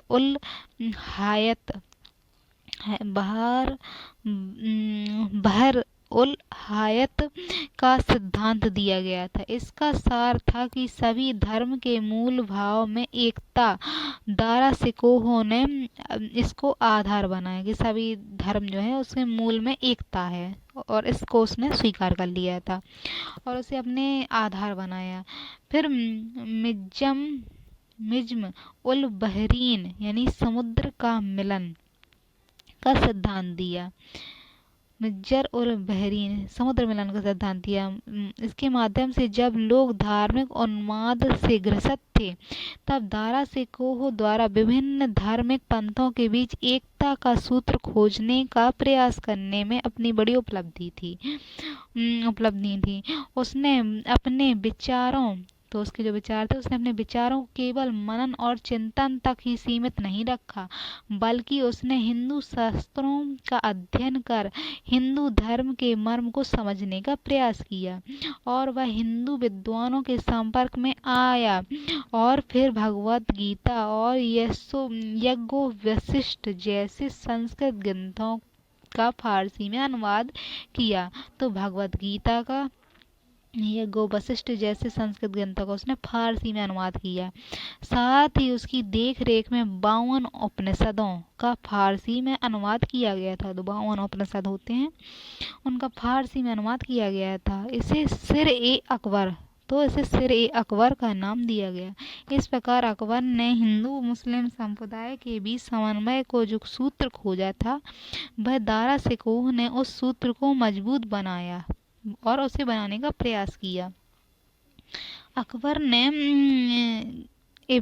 इबादत खाना यानी धार्मिक विवाद के माध्यम से हिंदू धर्म और इस्लाम के बीच एकता को समझने का प्रयास किया। यानी धार्मिक वाद विवाद होते हैं, उसके माध्यम से उसने एकता को खोजने का प्रयास किया। तो दारा शिकोह ने उस एकता को बेहतर समझने के लिए शास्त्रों का अन्वेषण किया, इस शास्त्रों के द्वारा।